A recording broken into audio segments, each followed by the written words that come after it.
Hey everyone, you're listening to the official podcast of 4PlayerNetwork.com. Check us out at that address for everything you need to know about our community, monthly giveaways, and nightly live streams. You can even support us on Patreon at patreon.com/4Player. And last but not least, you can catch the live recordings of these podcasts every single Thursday night on our Twitch channel. We hope to see you there. Enjoy.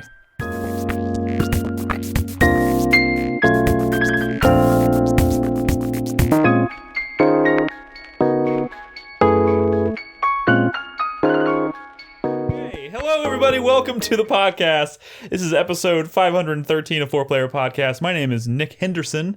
To my right is Christopher Guthridge, who is very... Oh, God, you're peeking the mic, man. God. You're peeking the mic. Oh, no. Nolan Hedstrom. Hey, how's it going, everybody?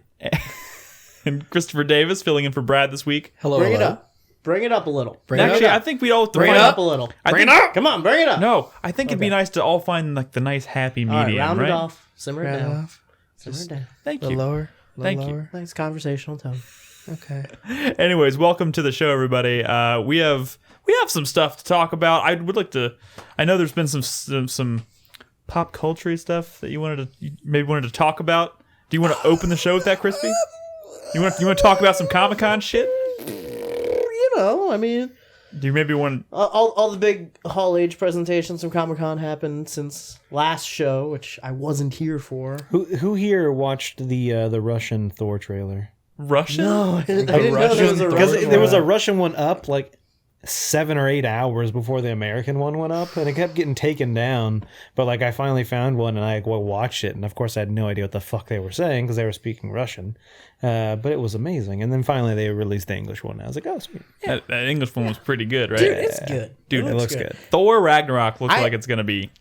When it comes to comic book movies and superhero movies, like, I am absolutely 100% all for colorful, ridiculous, stupid bombast. Yep. And that's exactly what Thor Jeff looks Goldblum. like. You know? And Jeff Goldblum. And a report came out the other day that the film is only 100 minutes long. What? 100 minutes? It's the shortest Marvel Cinematic film. That sucks. It's gonna be no. That's fine. That's fine, guys. I just want more. That means that like it's gonna just be like wall to wall, just like go. I understand the concept. Plus, Taika Waititi is that? Taika Waititi. Yeah. His other two movies, Hunt for the Wilder People was a little longer, but like, What We Do in the Shadows is not a long movie, short and sweet, and that movie is fucking brilliant. The pacing's really good. Wait, done he's well. the guy directing Thor Ragnarok did what? That's the guy. That's the main guy from What We Do in the Shadows. He's the main character, like writer, director. He did Hunt for the Wilder People. Dude, I'm suddenly even more excited for Thor Ragnarok. Dude, yeah, Thor Ragnarok. He's also awesome. he does a voice of a character in the movie. I forget Thor? I don't know. I forget who it is. I can't remember. It's one of the Rock people. Yeah, probably. I mean, everything in that movie except for Jeff Goldblum and Chris Hemsworth is like fucking CG. Yeah, that's true. Man, that movie looks really good.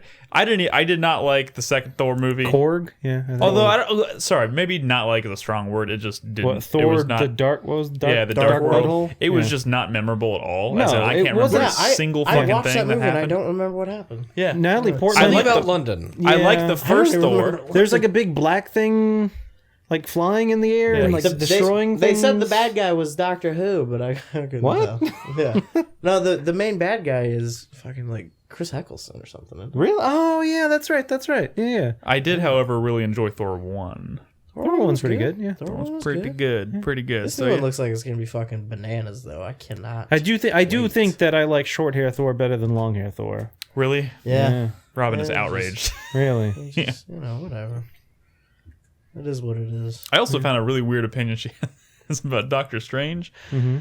So she is apparently she's a big fan of Benedict Cumberbatch, as many are, right? Yeah, sure. She is offended when he has a beard. Oh, God. Like she just wants to just what a offended. terrible person.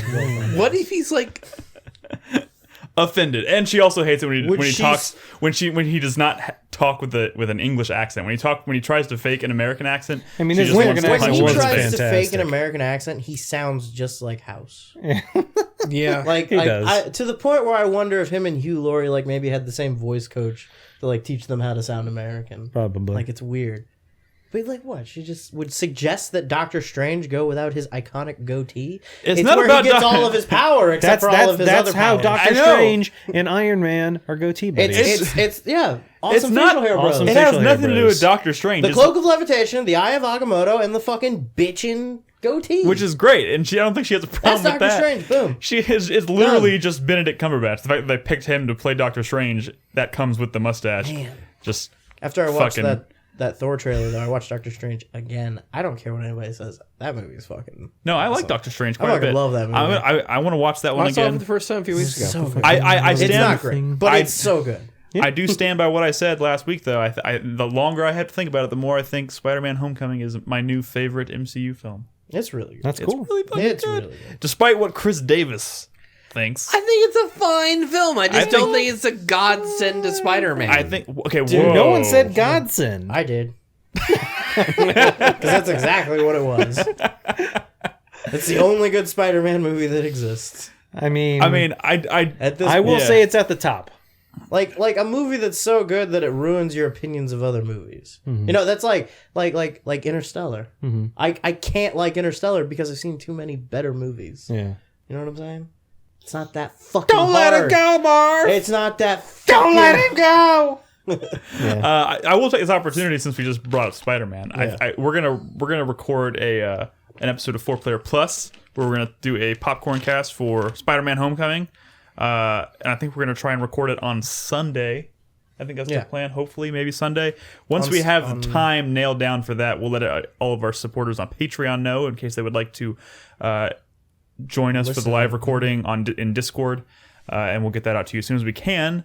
But yeah, we're pretty excited to record that. I'm also getting dangerously close to the end of Nier, so it means maybe we'll be able to do a spoiler cast for Nier Automata fairly soon. Anyways, sorry. Did anybody watch the trailer for Justice League? Yes. I did. Yeah. Why wouldn't I?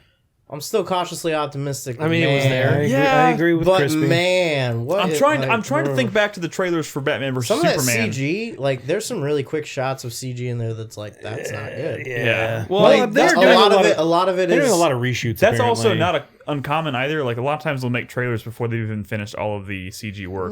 But yeah, I think it's also some of like that is true. But it's like I remember the one scene where like Aquaman like stabs the guy and then rides him down into the building. Yeah. That does not look No, amazing. it didn't look good. No. Yeah. It looked like he was on a soundstage. Yeah. Like some of the stuff, like Aquaman underwater, like Batman in Gotham at night, like it looks okay. It looks like Zack Snyder doing his thing to make it look like a fucking comic panel, which is fine, I guess.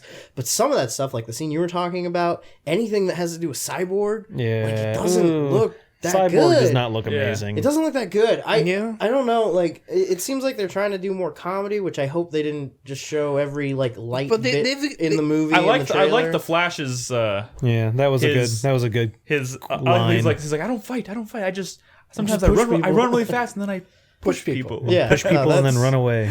That's That's Yeah. a good way of thinking of early Flash. Yeah. yeah. I was really actually kind of turned off by the way they designed the Flash the first time I saw him, but like seeing now the actor who's playing him and seeing him kind of actually emote and have personality, I think I'm on board. I mean, the first time you see the Flash in Batman v Superman, I mean, like I couldn't even tell what the there's fuck so it much was for a CG going on. second. You have no Yeah. idea what the fuck you're looking at. Yeah, true.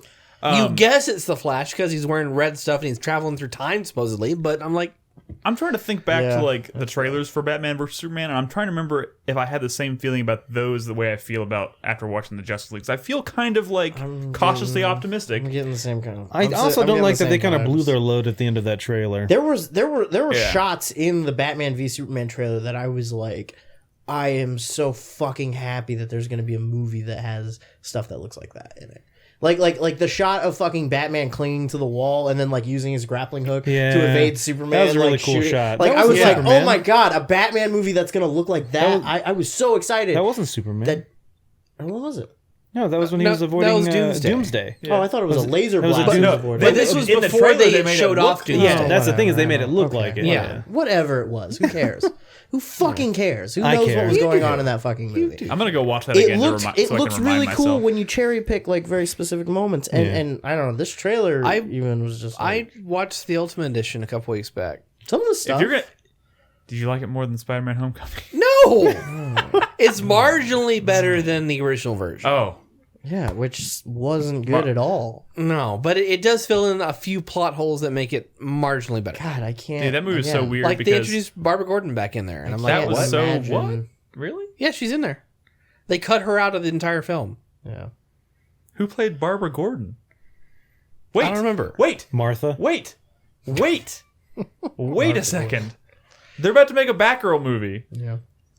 Does that mean they've already cast Batgirl? No, they can always recast They can people. just recast. She wasn't in the theatrical release. Yeah. I guess. I mean, with the Flashpoint, thing going on, they might completely recast Batman or no, whoever. I think there's been a lot of talk about them saying staunchly that like that's not what's going to happen with the Flashpoint movie. I just fucking, I don't know, guys. I just want it to be not terrible. That's Hey, all I really have a want. little bit like if anybody That sounds like anyone's If we standards can for a just get DC past, film. if we can get past this one, like I still believe that there's a future for DC films because this will be the last one that Zack Snyder's directing. yeah. If we can get past that, no more Zack Snyder, no more fucking David Ayer or whatever his name is. Like if we can get some competent directors, If anybody can get in there and kind of fiddle around with this film and like make it maybe competent, Joss Whedon could do it. I think. I mean, there's I mean, $25 like, he's million doing enough worth that of they're research. still actually- gonna be a garbage fire. He's probably, doing but- enough that they're giving him a director's credit or a producer's credit or whatnot in the film. Supposedly screenwriter, maybe. Yeah.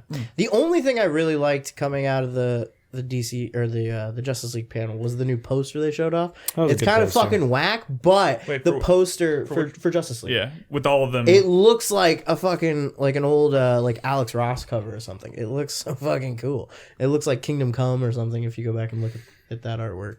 So good. How about Ready Player One? What did you guys think of that? I didn't watch it. That looks like a fucking pandering mess. I've only read that book 3 times.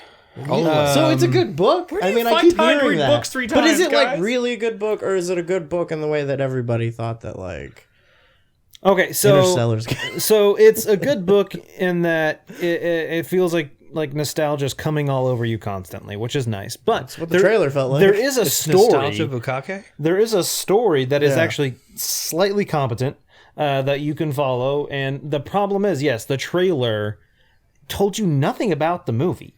Like, when you watch that trailer, do you honestly know what the fuck's going on? Well, they kind of show some stuff with the 101 or IOI. IOI. IOI, yeah. It looks like they've got a bunch of people in the Oasis, and I imagine it's going to be some kind of scrappy people versus authority figures. It's also going to be very limited to.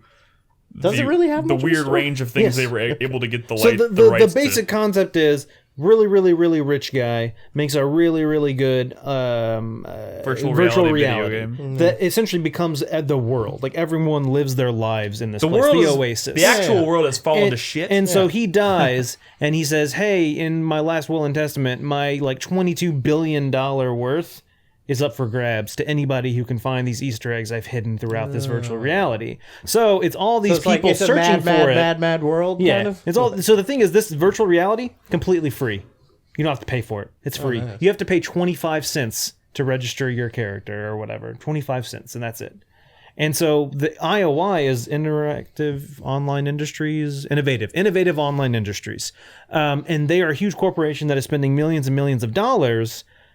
They don't care about the prize money, but the winner gets to control the Oasis, the VR. They now You own become it. the god. So if they own it, they can start charging people for it. So that's why they want it. So it's a whole thing So where. IOI wants to win. So when you see the IOI things, you see all those guys in their suits, like all like fucking Right. uniformed and stuff. It's because they pay people to like just be their mob, to just like fucking just constantly go throughout and try and find the clues to find the Easter egg.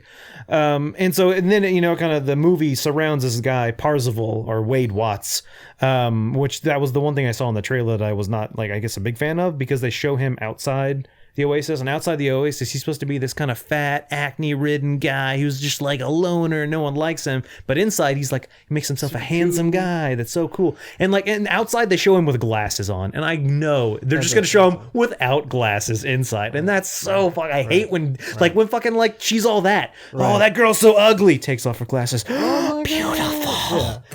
Hate Wait, that shit. that happened and she's all that? Yes.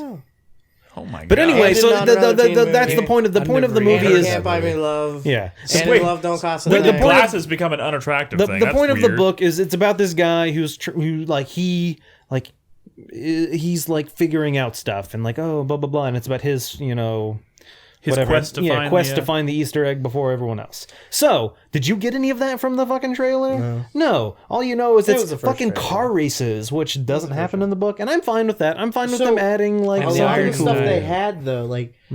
So this movie's being done by Warner Brothers. Yeah. And that's why like everything in there, with the exception of like one or two things, were like Warner Brothers owned properties. Correct. Do those align with like the kind of stuff that's going on in the book? Like I know in the book they have like actual pop culture references. Shit tons of pop culture. But like Rush was like Rush is a big thing in the book, and that's why I was so fucking excited when I heard Tom Sawyer in the trailer. I was like, yes, Tom Sawyer. That was fucking beautiful. Yeah. But like, is like the DeLorean in there? Is the Iron Giant? Oh no, in no. there? So Parzival, once he finds the first, like the Easter egg, it's you find 3 keys, and once you find the 3rd key, you can unlock the door to get to the egg. Once he found that, he was the first person to find one, so he becomes like a celebrity, and so people start giving him like ad deals and stuff like that, and so he makes a decent amount of money. And the first thing he does is like buy a DeLorean, like in the virtual reality, because even though this reality is virtual, like you still need world money to do anything. Yeah. Like he's a student on a planet. What and a so, novel concept. Yeah. He's a student, but since he doesn't have any money, he can't leave the planet. You have to pay like a transportation fee to go to another planet. Or there are crafts, like the Oasis, it's not an infinite like space. There is definitive, but it's like 9 light years across. And it's like a cube. It is essentially a giant cube. A giant Rubik's Cube? Rubik's Cube. It's 9 sectors. Or I guess whatever. Anyway, and so you have to pay to do anything. So if you have a spacecraft that can travel, you have to pay for fuel for it. Huh? No. So anyway, so yeah, he does have a DeLorean. Like he does like giant robots, like Gundams are in the book, and there's like a final showdown, and like one of the guys is in a Gundam. Shut the fuck up! I swear to God. What like RX-78 too? I can't remember which number, but there is they do specifically say which Gundam it is. I can't remember it though. Oh, I gotta know.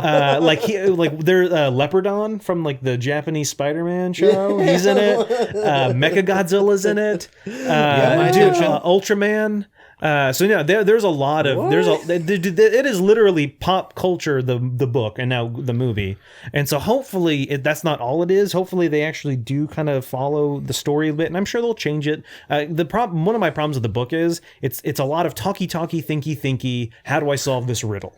That's all. And while you're reading a book, that's fine. But I can see how that won't translate very well to a movie. Like him just in his lair. What does this riddle mean? Like I'm trying to I'm gonna watch a fucking old cartoon shows from like the 90s. They're probably gonna make it like fucking like National Treasure. Maybe. But I have it's a Spielberg movie. I have faith that Spielberg will do something. Spielberg's done bad movies. I'm not saying he has. AI was not a great movie. But so I don't know. There's a couple things like one of the He other is at least partially responsible like the orc, for Kingdom of the Crystal Skull. The right? orc you see in the movie or in the trailer, that orc character has the name H on, which you could tell, which is one of the main characters from the book, but they weren't an orc in the book.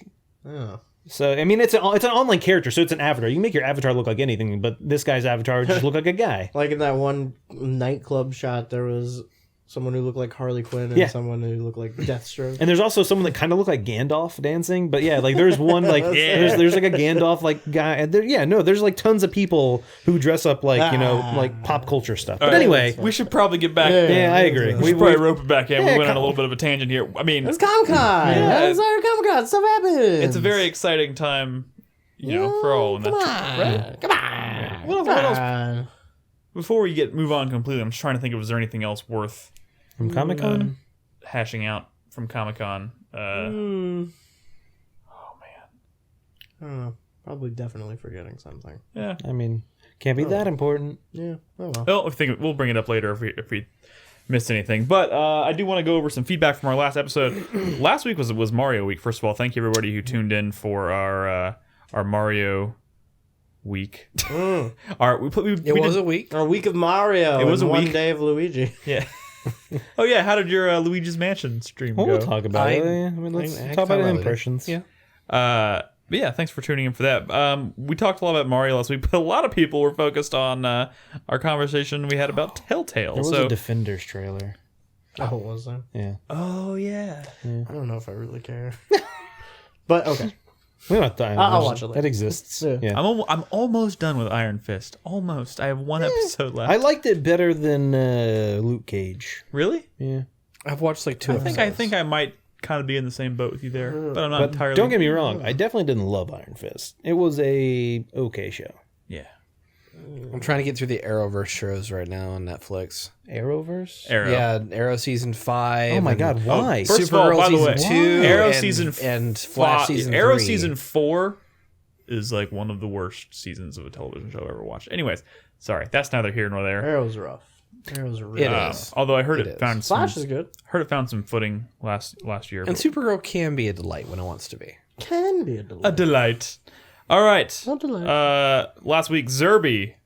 By the way, if you're listening to us for the first time, if you're watching it for the first time, if there's anything we talked about a bunch of Comic-Con stuff. Any video games we talk about that you want to chime in on, or if you have any thoughts or opinions about any stuff we talk about, just leave us a comment on the post for this episode at 4playernetwork.com. We'll read it at the beginning of next week's episode, and it will enter you in the giveaway for the month, the giveaway drawing for the month.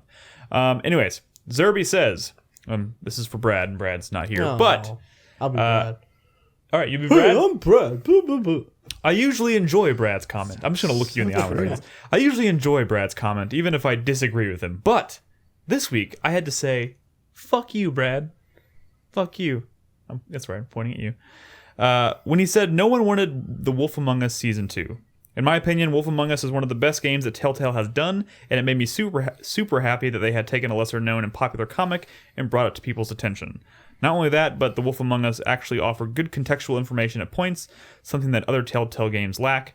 As the trailer brought up, the wait has been too long. I've watched 2.5 Walking Dead games, a Borderlands game, and a Game of Thrones season that sucked, and a Batman game that was okay, I guess, since the last Walking Dead or Wolf Among Us game came out. So he's excited for The Wolf Among Us. Did anybody in here even finish that I played the first episode. Yeah. I think it was just because it came out at a rough time. There was a bunch of other games out, and it was one of those things where it was like, oh, it's, episodic. And I think at the time I wanted to play it all at once. Yeah. That was like, it was episodic stuff was still fairly early. That was before season 2 of The Walking Dead. It's really right? hard to commit to these Telltale games when you know that you're going to play one, you'll have to wait a bunch. And some people like that. Part of me does too. I only ever played like the first season of The Walking Dead and the Poker Night games, and that was it. The what? The Poker Night? There's so many Poker Nights? Yeah, Poker Night. Telltale's Poker Night. Yeah. There's so many better games than know what just that that. Yeah. It was a couple of games in which That's pre-Walking Dead. No, it was actually after, I think. I think Walking after, Dead. yeah. No, it was a couple of games in which it's Poker Night, and you got various like 7 Max characters, and you got Strong Bad, and you get what's his Brock from the Venture Brothers, and they just sit around and you play poker, and play as those poker characters as interact Wait, with the one Poker another. Night at the inventory? Yeah. Yeah, Oh, I didn't know that was them. Yep. Oh, well, that's I've played interesting. it a know that bit. It's existed. fun. it's fun. I played it back in the day when I wanted to. I was like watching a show, but I was like antsy and I needed to do something else. I just played Poker Night because it was just you fucking play poker. It was like $4 Yeah. a game. Yeah, I don't know. I think that like some of the comedic stuff that Telltale's done has been really good, but God, I mean, I actually... there's so many misses for how many hits they have. But like The Wolf Among Us was pretty cool. I think it had a really unique visual style too, compared to like some of the other stuff that they've done. Yeah. Maybe a lot of it has to do with the color palette, probably. I don't think I've ever bitched about The Wolf Among Us, mainly because I only played the first episode. I have no qualms with that game. sad It's thing is I always have to been go- on my list of I need to fucking finish it. I would have to go back and probably restart it because I don't. Oh remember no, a I would goddamn totally thing start of the first. one. All I remember is like him and like Beauty and like Beast and like and there's like a hallway and he like fights There's a him. frog. I remember a the frog. Yeah, something. Yeah, and that's about all I remember. did anybody finish Batman? No, but I had the. George did. George. I know. Yeah. I know people What are. did he think of it? He did a full silent run. Oh yeah, I know Yeah. people are like kind of. didn't say anything. Yeah. I know people are kind of middling on like the Batman thing, but like I'm still like infinitely more interested in what Telltale does with Batman than like most other things that they're doing. Like, because as The Walking Dead season 1 was great, but like The Walking Dead as a franchise, I've never been like super invested in. Dude, that Game of Thrones one was really. Yeah, I'm not gonna. I mean, I know Game of Thrones is like everyone seems to think that one's garbage, but Batman, like people are saying it's good. It's Batman. It's Batman. But like even if it's like Batman, like that. I feel like it has a handicap because it's Batman. Yeah, But like I like Batman, so like if it's a well done Batman, why would I not enjoy Telltale's Batman? So I don't know. I had the whole season. They actually sent me the first season back when the game first came out, and I sadly never got around to playing it. What a dick. I know, I feel bad, but maybe I'll go do that. Because the stuff they're teasing with the new season of Batman seems kind of cool. Yeah. You got I don't know. 15,000 other things to play though. Yeah. I mean, Yeah. that's the. I only yeah. have 14,000. The struggle is real, but at some point you just gotta have to do what you want to do. Anyways, Mocking 27 says, and this is actually in reply to Zerby, says, agree with Brad that there are people who don't care for a new The Wolf Among Us season, myself included. I believe more than any season. Wait, what? I believe more than any series, maybe. Oh, just read it out and we'll context clues. I believe more than any season 2, what Telltale needs is to rework the system for their games. It's about time. The fact that they have gone and announced so many new seasons without mention of trying to do anything significantly different suggests that Telltale are in no mood to alter what it does, which let's be honest is getting a little stale and jankier if you ask me. How old is their engine? I mean, that now? was kind of the crux of the whole argument we had last week, or not argument, but discussion we had last week. I mean, when did the first Walking Dead season come out? Oh, that was like 2011 11 or 12? I think it was 11. Yeah. I could be wrong. It's been a while. Walking Dead?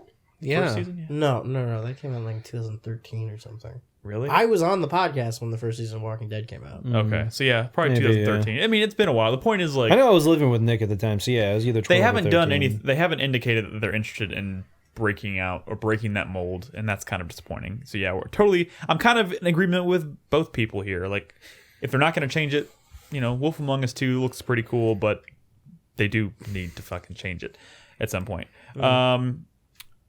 Well, Brad's not here, so I'm sorry, Mocking. I'm not going to ask your question for Brad because he is not here to answer. I can answer it for him. Oh, you want to? Episode 1 came out April 2012. Oh, there we go.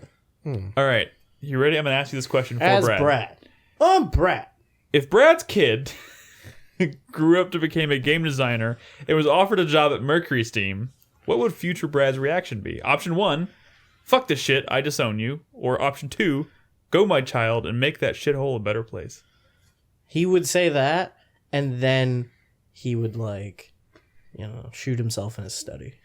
Yeah. You just put a shotgun in his mouth and just pull the trigger. That's depressing. All right. But it's in his study, so it's like kind of classic. Yeah. Oh, okay, gotcha. But then you get blood all over like the a books. gentleman. Tobley says, the hate train for Telltale... God, so much Telltale. The hate train for Telltale gained a fair amount of momentum this week. Not that a fair amount of it isn't warranted, but I sort of take issue with the description of the current state of Telltale.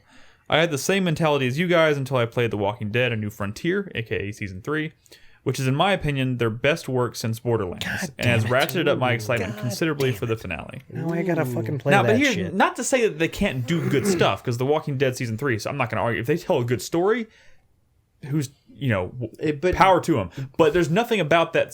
I'm sure I don't. Okay, I can't say this for certain. is because I Walking haven't Dead played it. season 3 going to be as funny as Tales of the Borderlands though? No, that's not what they're no. going for. But like, I can guarantee you, without even playing I don't. The Walking Dead Season 3, that there's nothing dramatically different about the way the game is built or the way that game is structured.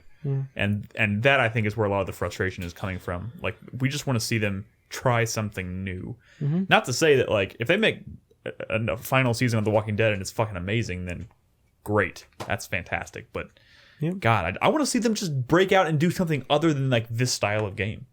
And maybe something that doesn't look like that. Like all their games kind of look the same. They have a unique art style that works for them.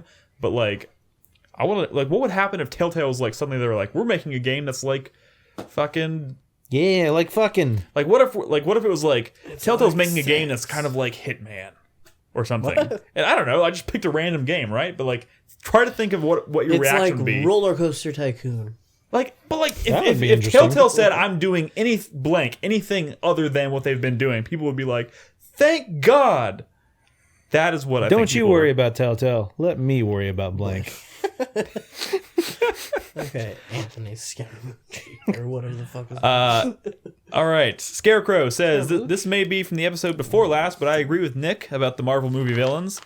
Each time I've watched one of the films, I usually come out enjoying it, but I've never felt the villains were fleshed out enough or did anything memorable to me. I have not seen Spider-Man yet, but hearing that the villain is good gets me incredibly excited for it. That's why that movie's better than most Marvel movies. Yeah. Because you give a shit about what's happening. I mean, on both sides of conflict. I think it's also that I think they cast a good person for the role. Yeah. Like I was not like I'm thinking back to like Iron Man 3. Don't get me wrong, I love Guy Pearce, but I didn't like him very much in that. Dude, I forgot. I remember fucking Ben Kingsley being in that movie. But I forgot Guy Pearce was the other. Yeah, Guy Pearce is the actual villain. That's so stupid. Ben Kingsley is the MacGuffin. What's special? So bad. As I said before, we're going to record a popcorn cast for Spider-Man. We'll go into much more detail about our opinions of the movie. So I will say that Jeff Bridges in the first Iron Man was pretty good.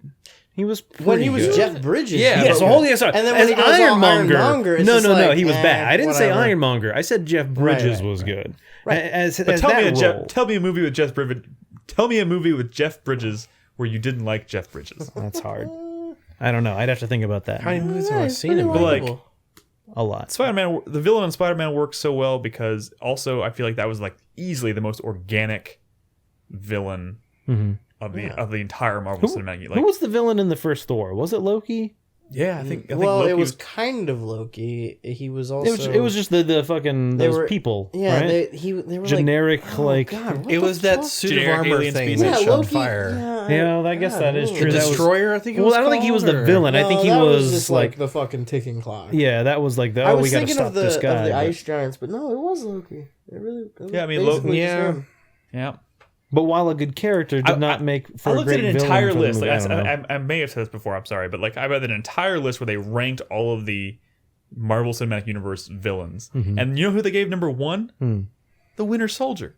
Not even a fucking villain anymore. He's like literally an Avenger, Well, I practically. mean now, but I mean in the film. I know. Yeah. I mean, like People really like he was Captain great. America: Winter Soldier, which is a pretty good movie. I mean, it's a great movie. It's Winter a good Soldier- spy thriller. Yeah, it's a really Winter good movie. Soldier is my favorite was my favorite MCU movie until I saw Spider-Man. Call me Homecoming. crazy. I feel like that movie kind of loses steam in the back half. Yeah, I think I started to lose a little bit of interest after the ships take Like- off. When everything starts just being like, oh, it's just Hydra. It's just like, okay. Like the second Captain America movie, yeah, with like Robert Redford. Yeah, Like he was not that great. they of a put him villain. on the list when they were ranking the villains. Robert Redford. I thought his And then he character ranked was higher. boring as than- shit. He ranked higher than some of the other more prominent like comic booky villains. Dude, even like The Red Skull, for example. like Yeah. I didn't like the Red Skull at all. I like Hugo Weaving being evil. Like Yeah. Yeah, me too, Like, but, that's like- fucking awesome. I couldn't like he was just too goofy for. Guys, what are we doing? This is not our podcast. I know. I'm We're sorry. still I'm going sorry. so Sorry. long. I mean, yeah. I know. I know.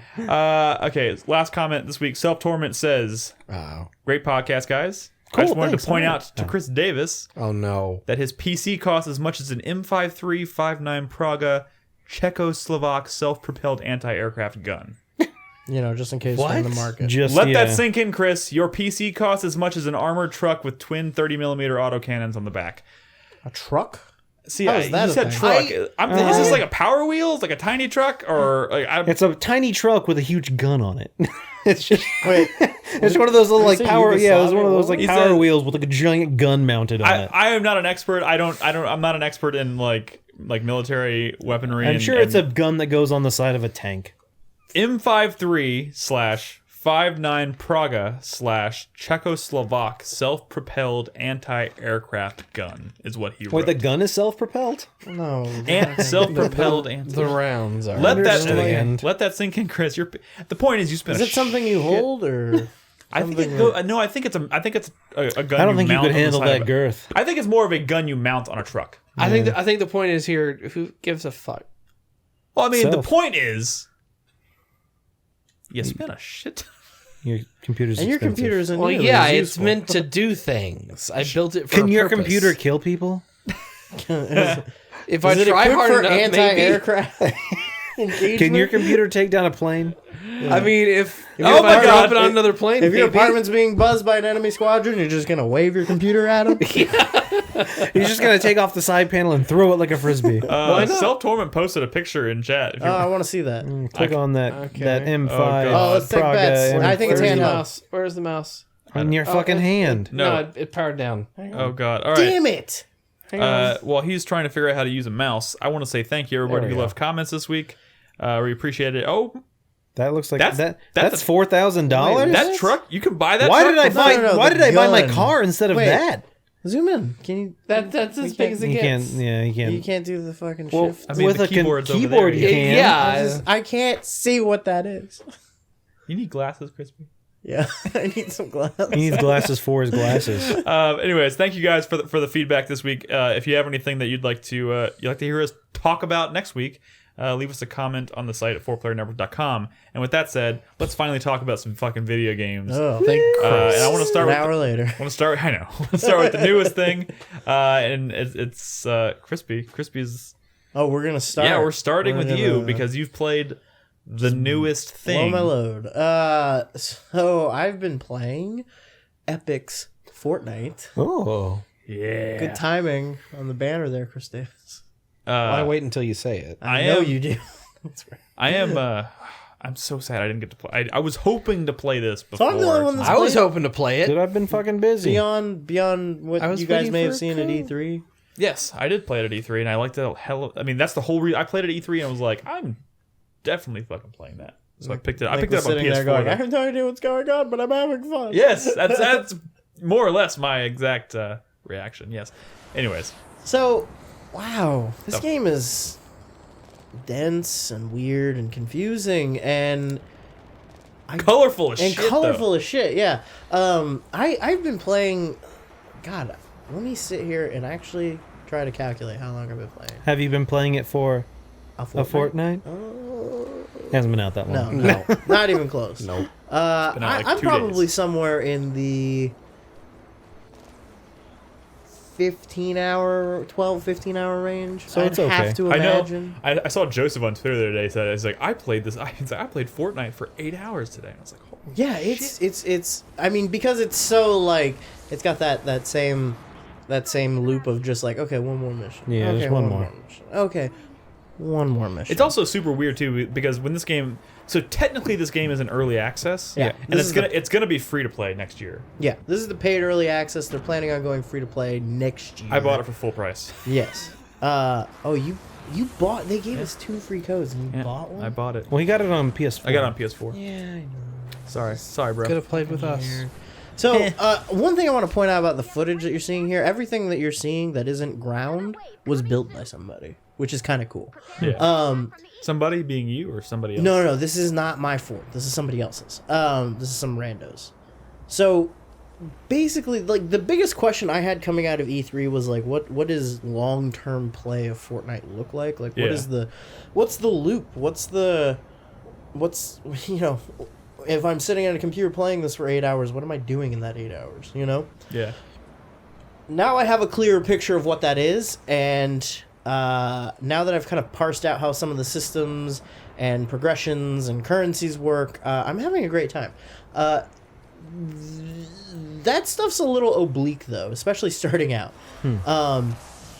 It took me a few hours of just following the game's suggested progression Yeah. to get to a point where I was like, okay, I think I get what's going on. Because there's a lot here that's not really explained or So, made. can I ask a question? Yeah. So I played Fortnite. Yeah. I played the tutorial when I was at E3, and I played like a couple matches. Yeah. What is going on right now? So this right here. Oh, I think it's a Wave 3 starts in 8 right. seconds. Okay. This type of mission that you're seeing right now is called a Storm Shield Defense, and Storm Shield defenses are they're a type of kind of general progress mission that you come back to every once in a while to kind of push your, I don't want to say the story, but like your game progress forward. So let me break it down for you. The world of Fortnite is split into 4 regions, and each of those regions has this one kind of central area called the Storm Shield. And the whole idea is that the Storm Shield is, you might have seen a picture of it when this thing was loading. It was like a pyramid that had a beam coming out of it. Yeah. The Storm Shield is supposed to be this big, like, kind of permanent bubble that you can that acts as like in the story acts as the commanders and the survivors like home base. You know, it's permanent shield that protects them from the storm and protects them from the husks, which are the zombies that come out of the storm. When you go back to do a storm shield defense, what you're doing is you're trying to expand the area of that shield. So you activate this sequence where the shield will try to grow and expand with the help of these amplifiers that you build around the area. And while that's happening, you have to defend your base from these swarms. Sure. Because, you know, obviously... The act of growing it attracts them. Yeah, they have to shut down the shield, and it takes a while for it to grow and come back. So this part, like this, what you're seeing right now is me. I just kind of I hit an option that was like I want to play a random mission. I want to help somebody else because I just need to collect materials and do some kind of you know, like some more latent progress instead of like achieve a specific objective at the moment. Sure. So I opted in to help with a storm defense, and I loaded into this player's fort. Now this fort, as you can tell, is kind of big and intricate, and there's a lot going on here. Yeah. And that's because this fort is the persistent one. This is the one that you're working on throughout this portion of the game. Okay? So you'll have your storm... So it said Storm Defense 6, so this is like someone's been done this is like six the sixth matches. This is the sixth match that in this between person's each done. one, they keep growing this more and more. So basically what that means is that this person has gone back to their home base 6 times. And they've used the materials, the crafting materials and like the raw materials that they've collected doing other missions to improve the defenses of their base. And these bases, they kind of start as just this one little building that you build around the storm shield, and then they grow. As you can see, he started building these amplifiers, so he's had to extend his base out to defend those amplifiers, because each wave will come from a different direction, and they'll attack different targets, right? So that this is something that like the demo that we saw at E3 didn't really get across, and this is what long-term progression in Fortnite looks like. Is coming back to this base, improving this base, and building it up. And I've done several of these kind of like offer to help out a storm defense type mission before, and I've loaded into higher level players' worlds, and their bases get kind of fucking crazy, man. I saw one last night. I wish I had recorded it. But there was one last night. This guy had built a base. It looked like the fucking corporate headquarters for the Tyrell Corporation from Blade Runner. What? Like, it was just this giant pyramid. And when you went inside the Hey, pyramid... by the way, Krispy, Yeah. that's in Ready Player One. Is it? Yeah. Yeah, I bet it is. I bet it fucking is. But when you went inside this guy's pyramid, there was like 4 levels to it. And each level was just this crazy maze of traps and like corridors and like I got lost inside this guy's base. It was crazy. It was fucking ridiculous. When the zombies attack the base, do they have to go through each of those levels to get to that thing they're trying to destroy? Or? Yeah. So the zombies are attracted to the core of the base. They're attracted to the thing that's generating the shield. So their AI is such that as long as they can progress forward towards that objective, they'll keep walking. They won't stop and like try to tear down every single wall. So what you do is you try to corral them by building your base in such a way that they have... You can see like he's built these like twisty corridors. So that means that the zombies, instead of like just walking straight and breaking a wall, they'll go through those like turnstiles and corridors and little lanes that you build for them. And you can lay out traps. Now, if It's like herding cats. yeah, it is. In fact, there's a fucking line. One of the characters, like one of their like little throw off lines that the characters give is like, "It's like herding cats." Like somebody actually says that in the game. So when you're not doing this though, you're out doing these like field missions, and those field missions take a variety of different kind of objectives. So there'll be ones. Oh shit! Was that this video? I gave you the wrong video. Okay, anyway. I didn't think we'd be talking about this longer, I guess. Anyway, so you do these field missions, and those field missions are... You'll have objectives that are like, find X amount of survivors, or find this device and defend it for, 3 waves or something, or... It's something like that. And they all generally feel pretty similar. Depending on, it doesn't really matter what the objective is. The way you tackle it's kind of the same. But those matches take place in like kind of the more designed maps. So like you'll be like in one map that's like a city, and every building in that city, every car, every fence, every signpost in that city, you can deconstruct. You can dismantle for building materials, which is really neat. But anything that you're building in those maps is a very like temporary thing. It's like once that match is over, It's gone. it's gone. Yeah, there's no progress or anything. This right here represents the only like real kind of lasting physical progress that you make in the game world. Is this fort that you're building. And like I said, there are 4 regions. So you'll do the first region is like level 1 to 20. And you'll be working on this storm shield while you're in this region. And then when you go to a different region, you get a new storm shield and you build a new base there. But by that point, you have more advanced materials, more advanced blueprints, more advanced techniques. Are you progressing the story every time you go to a different section as well, or a different? There is a story that is progressed sometimes by doing missions, sometimes by completing out of mission objectives. Like sometimes your objective will just be like, hey, I need you to craft 5 of these, and however many missions it takes you to get the materials and craft it, it doesn't matter. As soon as you craft 5 of those, you get your reward for that mission, and the story progresses a little bit. There isn't much in the way of like plot. There's a scenario setup, and that is that you as the player are the commander of these survivor forces, and these characters that you're playing out in the field, like this character I'm playing, I can't remember her name, but she's a ninja. These characters are your heroes, and you have this whole roster of heroes that you build up and grow, that each one of these heroes has different strengths and weaknesses. They're all designed for different tactics. So for instance, a ninja's really good at close range combat. They're really quick, they're really agile and mobile. You have constructors who are really good at building things quickly and repairing things. You have outlanders, which are really great for collecting resources and finding like treasure. And then you have soldiers, which, as the name implies, are really great with combat.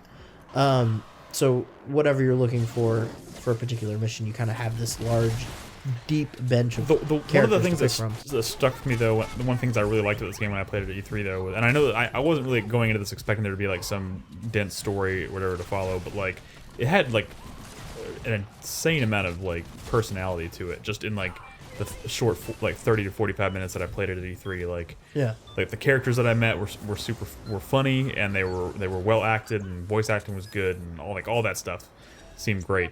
Does that seem to be carrying through now that you've spent? Yeah, there hasn't been any like real dedicated cutscenes that I've encountered since those beginning ones yet. But like the character like Ray, the robot that's like kind of your sidekick who's telling you what to do. Yeah. Is very much a part of it. Like you meet these different characters that all kind of have that same level of humor and personality to them. It's very almost Borderlandsy, Yeah. without trying to be quite as sophomoric as Borderlands. I don't know.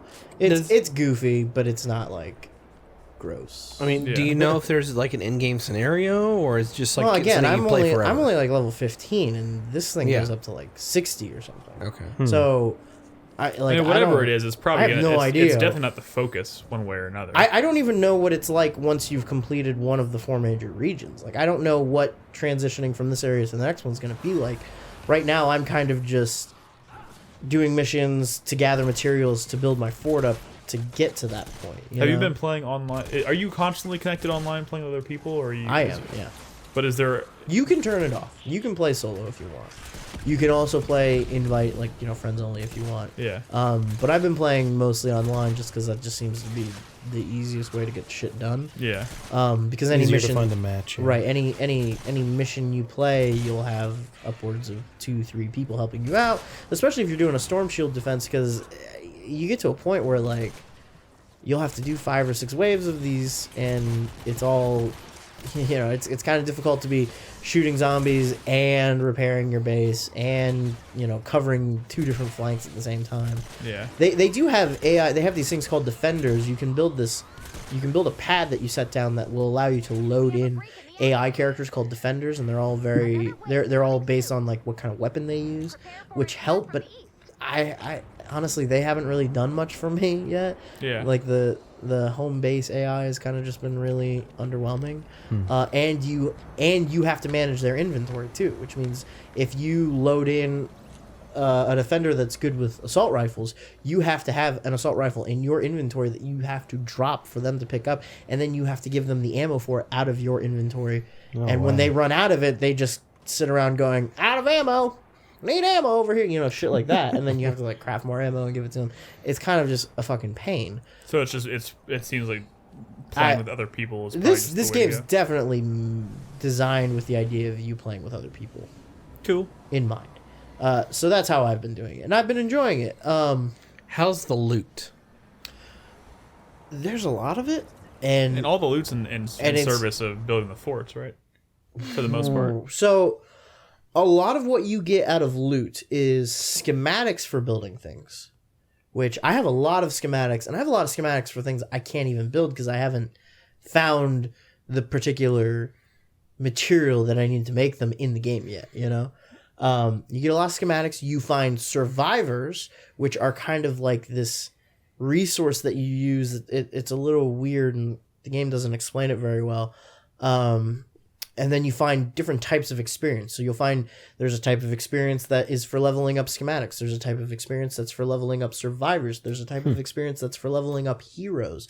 So you can see, like, it gets a little like, what is all of this? It's kind of dense. Yeah. So, like, for instance, you have these, like, when you're on your play screen, there's like 7 or 8 different tabs of information that you need to like tab through and keep track of. I remember. And like some of them will be like you'll have these teams, right? So as you earn commander points, which are like you get one every time you level up, as you earn those, you spend them in a skill tree to unlock new abilities and to unlock slots in your survivor teams. Your survivor teams are these different groups of survivors that you collect. You'll have one that's like, your first one is your EMT team. The second one is your strike team. The third one is like your scouting party. The fourth one is like your Corps of Engineers.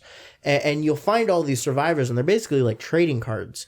And they all have their own rarities and their own levels, and you can level them up. They have like personalities and stat boosts that they give you, and basically the way that works is you'll put like a lead survivor in charge of your EMT team, and then you'll load in regular survivors to work for that person. And that team, what it does basically is it takes the bonuses of all those survivors assigned to that team, and it applies that to your stats. So like however you have your EMT team laid out affects how much of a bonus you get to like health and regeneration. You know how you have your constructor or your Corps of Engineers laid out affects how quickly you can build buildings, or you know how strong those buildings are. Shit like that. There's a lot of this currency and experience and stuff that you're investing for under the hood type skills. Krispy. You know? And it's kind of difficult to parse out exactly how much any one thing is helping you. It's weird. What is the end goal of this game? Get through all the sectors. Yeah. Is it? It's to build. It's like everything is in service of building these storm shield bases. Yeah. So once it's about leveling up, and once you've hit a certain level and you've survived the maximum number of waves from this storm shield, you go to the next area and do that one.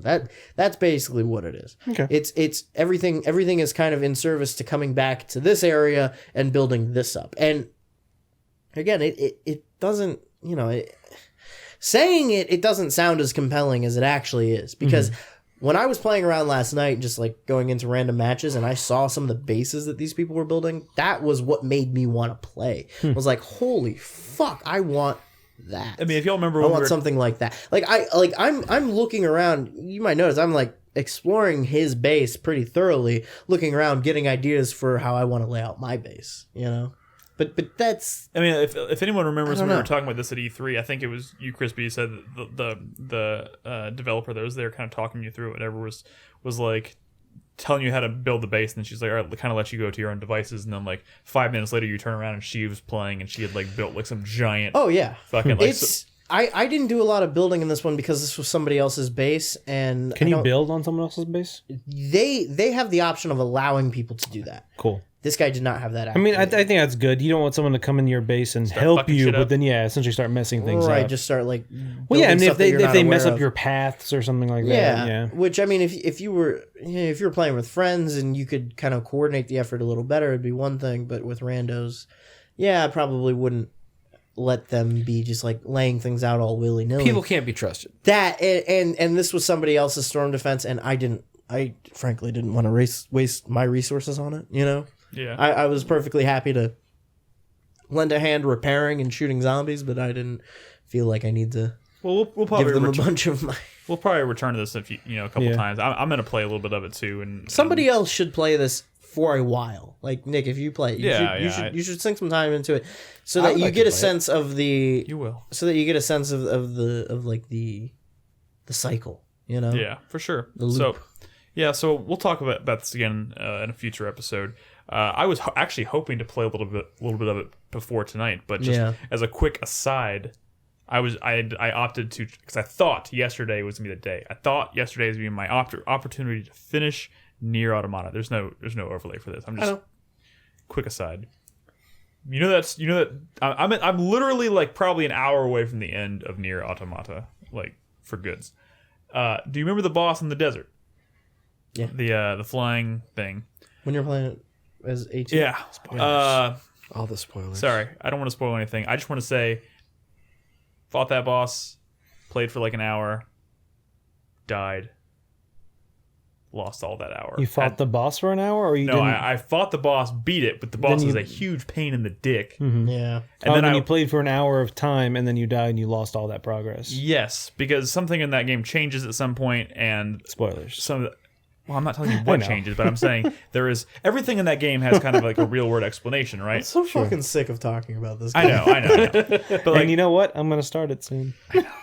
but I'm just gonna everything tell in you the game how it has ends. long. I don't want to have these conversations. The short story is everything in the game has a real world explanation, including the save system. Something changes in the game, affects the way the save system works. I forgot about that. Played for a fucking hour after I fought that pain in the dick boss, died, and then realized I had to do the whole thing over again. And I was broadcasting there at night, and it was like 30 minutes. I was originally gonna stop, and I was like, nope, bye guys, and I just cut it. I was like, I'm done. I'm not doing this again. He's 5 hours. You're 5 hours. No, that's just people who fucking want me to do every goddamn side quest in the game. I have done, I think 70% of the side quests in the entire game. I think I'm good. I'm just gonna fucking finish it out.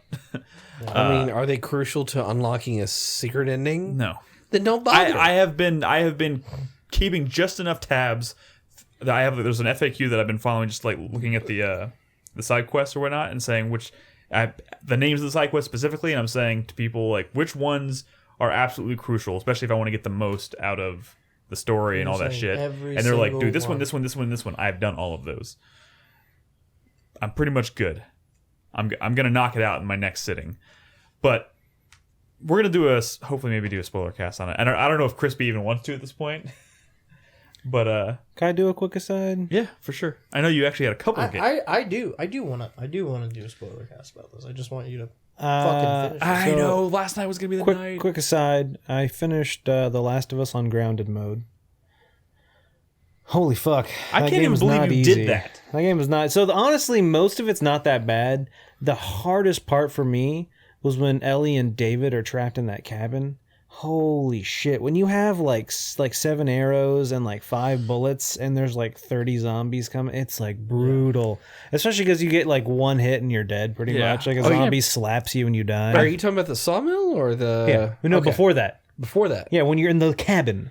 I don't remember The sawmill cabin. I did on my first try Really? in grounded mode. I'm yes. realizing Nice. I'm realizing hearing you talk about this. There's a lot I've forgotten about. No, that what game actually is not. transpires Yeah, in that game. there's a lot that happens in the game. There's yeah, a and it's lot not of- all super memorable because There's a lot it's of just set piece it's you moments fighting I remember. zombies. Yeah, But a lot of the stuff in between those set pieces, I don't even remember the sawmill yeah, or the cabin. yeah. That's all right. It's the cabin's when you first meet David as Ellie, and like the Who's guy David? What about when they go to It's Disneyland? been- Nolan North.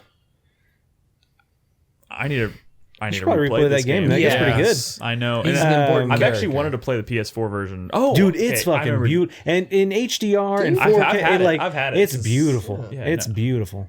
Yeah. But anyway, yeah. So I finally finished that, and I had an urge to play it, and so I did it. It's one of my favorite games. I really liked it. Oh, good. by the way, real quick to clarify, because Chai thinks I'm not as far as I actually am in Nier. I played like 5 hours last night while I was not broadcasting, so there you go. All right. He's Anyway, about at the end. another quick aside. I also finished Hollow Knight. Yeah. Which is the first time I finished a 2017 game in a long time. Really? Yeah, dude. Before, what was the last game I played before this? No, yeah. Exactly. Couldn't It's tell been you. a while. I don't like. There's only been like 3 games I finished this year so far. Gotta get Yeah, on well, that. I mean the whole fucking move and all the other shit that's been going on. But yeah, I finally finished Hollow Knight. Man, that game is really good. I didn't like 100% it. I know a lot of people in chat were like, "Oh, you gotta do everything." I did finish at 96%, and I got the true That's ending. close enough. Which, yeah, for me is close enough. I got the true ending. Someone in chat mentioned, "Oh, you got to do this, do the true ending," and so I did it. Actually, not that difficult of a task. I will say, after I think 29.5 hours or something was my end time. Oh, that's not bad for 96%. There is a decent amount of backtrack. So one of the, I think a lot of people's complaints, and I'll jump on that kind of complaint board towards the end of the game, is backtracking. It can take a little while. The fast travel spots in the world are very few and far between. Like like in between the fast travel spots is maybe like 5 minutes of like running. Like It's not a super easy world to get around. no, is it's it? not. Like, Later on you get stuff that will let you move throughout the world easier, but it's still not like perfect. And so towards the end, when I was like, oh, if you get all of like the grubs, the little guys you can collect, you get like an ability that's like the Master Sword and Link to the Past. When you swipe it, it'll send out like a beam. Yeah. If you get full health. Yeah. And I'm like, that sounds fucking cool. I want that. But you have to collect all the grubs. And unfortunately, no one mentioned. I pulled up a map of the grubs and was trying to find them, but no one mentioned that if you find this one key and open this one door and defeat this boss, you get a map that makes them show up on your in-game map. And I'm like, son of a bitch, why did no one tell me that? Please, gotta let them finish this game on the Switch. I'm just But holding like out. Nick, they've made a lot of improvements. So yeah, it's actually good that you're holding out, but just because from the time when the game released to now, they've already made a lot of improvements to the game. And it's really good. The music's great. The boss fights are great. The story's fairly interesting from what I followed of it. I think the problem was, since it took me so long to finish it from when I first started playing till like the other day, I kind of forgot a little bit of the story, but I looked it up to remind myself. I was like, oh yeah, I kind of remember what's going on. But yeah, if you haven't played Hollow Knight, definitely check it out. It's like what, $30? Yeah, I think Like, so. it's not even like a full- like, and it's like- if anybody else out there is interested in the Switch version, I know Team Cherry did say very recently that They're trying to get it out this year. they hired some additional developers Yeah. to get it done faster on the Switch, and Oh, they you did? and they said something along the lines Sorry, of Alyssa. Gotta be more aggressive. The preliminary work that they had to do for the Switch version actually went way faster than they were anticipating, and now they're already going into like QA, I think, on the game. So Good. it sounds What's like 15? they're gonna hit that goal. It sounds like porting from the PC to the Switch was actually not too difficult. So I'm hoping. Wait, what? Somebody's pressing buttons. I forgot to mention that I did play the Destiny 2 beta as well. Well, maybe.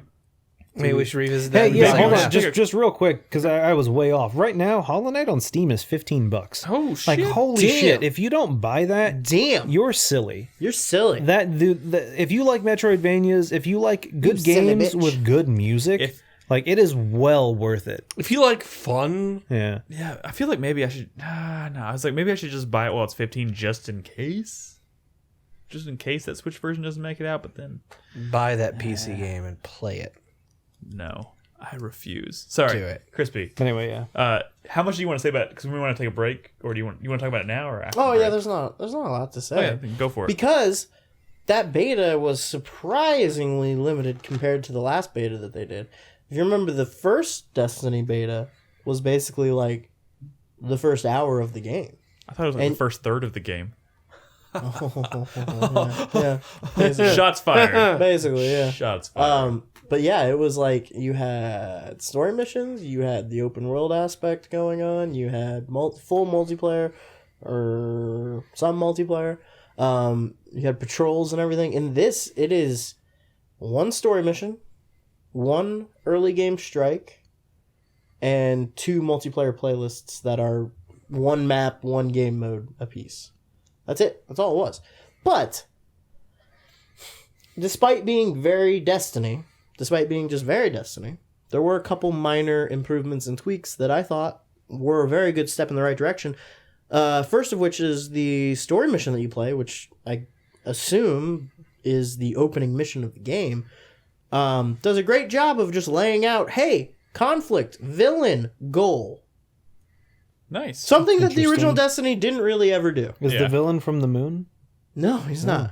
But they put a fucking big bad, they put a heavy right in front of you and say, this is the guy. This is the bad guy. And he's like, I'm going to fucking kill you all. And he's got a plan. And you know exactly what that plan is by the end of the mission. You know exactly who you're going after. It's beautiful. And there are NPCs. They're like friendly NPCs that you're interacting with and talking to and doing stuff in the mission with you. Like, it feels a little more alive. It feels a little more vital. It feels a little more focused than the original Destiny did. Good. So I hope that carries through a lot of the story content of the game. Maybe this will be the Assassin's Creed 2 of Destiny. Maybe. Everything else was Destiny. Everything else was Destiny. You know what? The only major change that I noticed was they have switched up how they do primary and secondary weapons. Instead of doing a primary category and a secondary category, which is the way it used to be, and there were certain weapon types that could only be primary weapons, and then there were certain weapon types that could only be secondary weapons.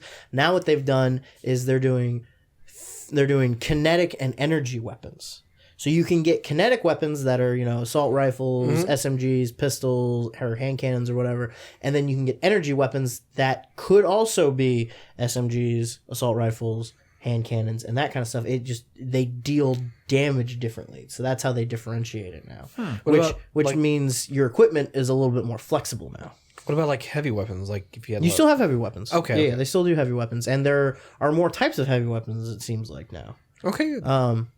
And they also showed off the new classes, which seemed really cool. I mean, they weren't super different. That was another nice improvement that they made. Now some of the classes have support abilities. It's not all just what flavor of damage do you want to deal. So, like, Warlocks now have abilities that are, like, heal abilities. Titans now have, like, more in the way of, like, shielding abilities instead of just their bubble that they used to do.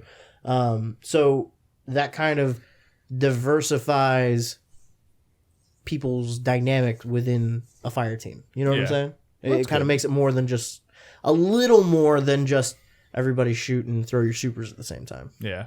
Which is nice. Well, you know what? There was just enough of Destiny 1 that I liked. It was just some of the stuff that people were upset about that obviously rubbed me the wrong way too. If they can kind of fix those things, but still, like, even if it's Destiny, but they fix those things that bugged me, then maybe I'll even consider playing it. I don't know. I think there's a lot of potential there. When does this game come out? October 27th? October 27th. Are you serious? Something like that. No, September. The PC version comes out in late October. Late October. It comes out early September on consoles. Great.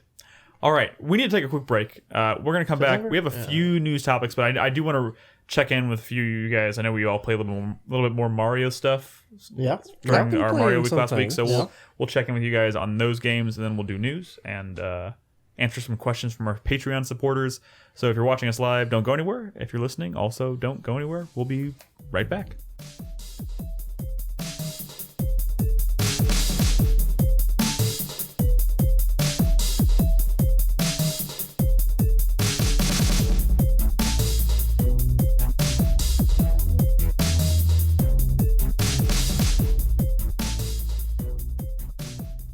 Okay. Whew.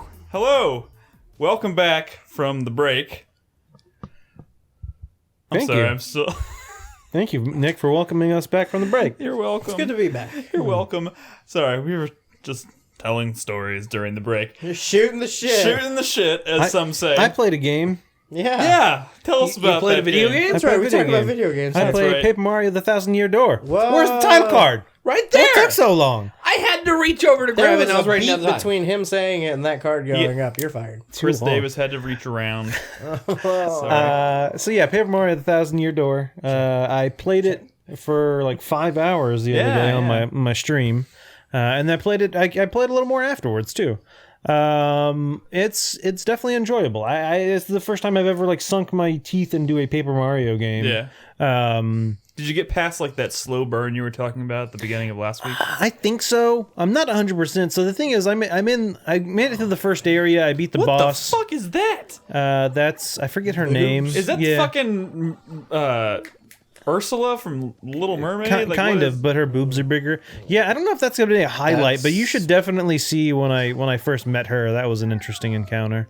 I bet. Why are her? Oh my god, she has jiggle physics. Yeah. Her boobs are not only large; they're like 6 inches complete, like apart. Well, they're ghostly, so they don't have too much weight Like to if them. she turned too fast, she'd get whiplash. Yeah, maybe. Yeah. But anyway, Botox lips? What is that? yeah, she's I don't mean to body shame. cares about her beauty, her boobty. It's just not exactly what I was expecting out of a Mario game. Anyways, But anyway, so yeah, like the weird thing is I'm in this area that's kind of puzzly, and I've been gotten kind of lost in this second area, and it's taking me a little while to kind of figure what's going on. But I'm enjoying the story so far. You know, it's fairly basic. You know, Peach sent Mario a map to find these crystals, and then Peach got kidnapped by these X-Force. I don't know what they're called. These new kind of characters, I guess. And you're off on your kind of quest to find these crystals before they do, and you meet all kinds of interesting characters along the way. I don't know if there's a whole lot of combat, or there might be later in the footage. I'll tell you this area looks dramatically different than what I totally saw last week. sure. And that's the thing is I don't know how different they get, because this is the first time I've ever, like I said, played a Super Mario Paper Mario game. But yeah, this is completely different. Like it has a lot more about depth and stuff, and I'm gonna fail this part, and if unfortunately it takes like 10 minutes for these guys to come out. What is this area supposed to be? You're in a tree. And these are the jabbies, I believe what they're called. They're like wasps, and they are after the punies, the little guys I'm trying to protect. It's pronounced pusit. Oh, sorry. So I get my ass handed to me, and I think it's because I need to find more of the punies. And so yeah, I'm like, oh yeah, maybe we should go. Yeah. So anyway, there's actually a lot going on. Like if I can drop down to the next level, but if I do that, the punies don't follow me. But it might be puny. It might be pronounced puny because they're small. But we'll go with puny. But yeah, so I mean, combat's still pretty good. I haven't gotten too many new, and see, I don't know if I missed that on purpose. Like I think you can use every character you find in the game. So the first character you find is the See, damn it, I didn't notice that wall over there. It's a Goomba, and she can stomp on enemies and then like read their stats. So later times you fight them, more information, their health and stuff like that. The second guy you encounter is a Koopa, and he can like throw his shell. Like outside of combat, he can throw his shell to like hit switches for like kind of solving puzzles or grab items and stuff. And then this character, I forget her name, she can blow. Wait, are you blow? You know how to blow, right? She has some excellent. I mean, she's got some big lips that are good at blowing. Oh my god, this is totally inappropriate. But it's also like that's literally her ability. That's literally her ability. And unfortunately, she's got can big you lips. jump forward in the footage a little bit? I should have maybe either re-recorded or kind of I would say maybe like a little bit farther. What can you a little say? farther. She's got big lips. Keep going. A little farther. Oh my god. Here you go. This is probably good. Peonies. Yeah, those are the ones I guess I'm trying to rescue, so they can help me, I guess, continue. But anyway, yeah. So either both in battle and out. So in battle, if you use her, like everyone has like a special ability that will use flower power, which you only have X amount of, and if it runs out, you can't use those special abilities. But everyone has something different. Like so, the Goomba special ability is just to read stats. It doesn't actually use flower power. But the Koopa, his ability is to throw his shell and hit every single enemy in a row. Yeah. Which is actually pretty helpful. But you have to get like the timing right, and if you don't get the timing right, it does less damage. And her special ability is she blows really hard. And You're you just have to, getting a lot of mileage out of this. yeah, blows it. you gotta fill up a meter, and if you time it correctly, it will like actually knock some enemies out of combat, which is quite handy to just literally knock them out of Do you combat. get the experience? Yeah, for... you still get experience for defeating them. Her base ability is literally she body slams them. So she blows them so hard that they end up passing out. Yep. I don't think I'm actually gonna get to combat now, just because Chris Davis. it's exploration, which is a lot of what this game is. Just okay. But anyway, combat was very similar to what y'all saw last week. Mario jumps on enemies or hits them with the hammer, and then whatever your friend is called will use their ability. But yeah, so I probably will continue to play this. I don't know, like it's we'll see what happens. It's apparently not a short game at all. Like 80 hours. 80 hours. Why would it be? I think don't quote me. Good God. But I How long remember, to beat? yeah, like I'll Google it real quick. While you're doing that, just out of curiosity, this is kind of off topic, but Mario's mustache reminded me of this. There's a pretty wicked mustache in this game, by the way. Pretty wicked. Y'all read that shit about... We were talking about Justice League earlier, the reshoots with Henry Cavill's mustache. What? It's hilarious. So Henry Cavill is currently filming Mission Impossible 6, but in that movie he has like a pretty prominent mustache. And now they're coming back to do reshoots for certain scenes in Justice League. And the studio producing Mission Impossible... I think it's Paramount. Paramount won't let him shave his mustache. So they're talking about they're going to have to... They're gonna have to digitally remove his mustache. Okay, sorry. But like, part of me is like, God damn it! I want to watch that movie with Superman with a goddamn mustache. One of the comic artists I follow on Twitter, I think it's like Becky Clooner or something, drew a picture of Superman with a mustache, and she was like, "I was trying to draw what he would look like, and it's just Freddie Mercury." Yeah, actually, now that I think How about Long to it. Beat says it's like 30 to 40 hours for the main story. The like extra stuff is like 70. God, I don't even think that some of the bigger like core Mario games are that long. Like, But yeah, this is definitely not a short game. like I think I beat Mario Galaxy, which I think is a pretty hefty game. I did like more than the minimum number of stars in that game. I did like 25, 30 hours in that game. Mm-hmm. That's kind of ridiculous. But hey, Oh, nice. Just like yeah, Mario and Luigi. similar to Bowser's Inside Story. Yeah, Which I did also play some of Bowser's Inside Story. I only played like 3 or 4 hours, so nothing has happened. Yeah, that's why I didn't really feel like bringing it up.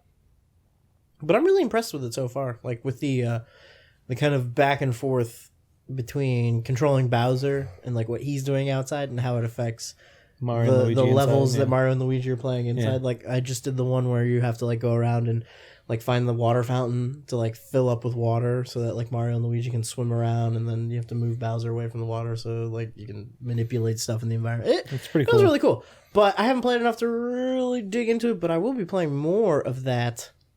so you're whenever at I least broadcast. enjoying it enough to continue playing it. Yeah, on the yeah, feed? yeah. Yeah. It plus it took a little doing getting that whole thing set up, so Yeah. I'm gonna make the most of it while I have it. Sweet. That's a game I started playing a long time ago, and I got like 10, 15 hours into it, and you know, life happened. Crispy, and, you're on the schedule for Friday. Friday. Yeah. By the way. Chris Davis, I know you have a game.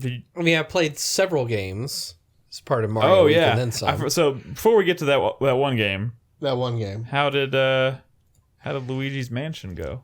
So I beat it in one sitting. Oh, you beat the whole game during your stream? I played from 7 till about 1 o'clock in the morning. That's that short of a game? Yeah. Because I played Luigi's That was getting Mansion. all 50 boos. I thought Luigi was it's pretty not- tall. The first one's not that long. Okay, so I've The only second played. one's kind of a big step. I've only played the second one, and second one's fucking amazing. But I think I spent a solid like 15 hours. The first one is one mansion. I mean, Oh yeah, I guess you're right. Yeah.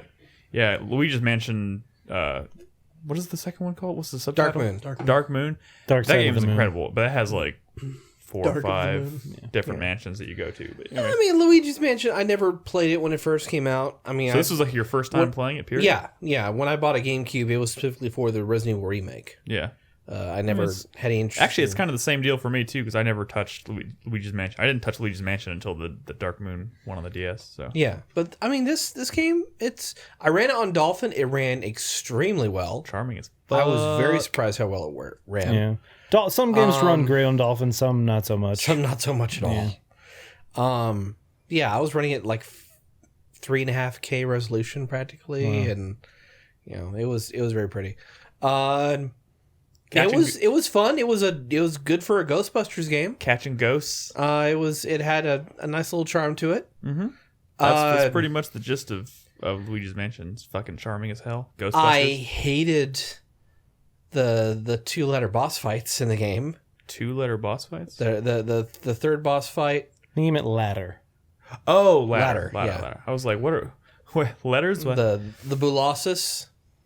I mean, I haven't played it, so I don't know what the bosses remember. were. Yeah. Okay. But I actually remember the bosses in Dark Moon being really fun to fight. Well, the boss. Well, then you're lucky because the third boss in this game is fucking horrible. I know you probably don't own a DS, Chris Davis. I own a 3DS. You do? Yeah, Fucking.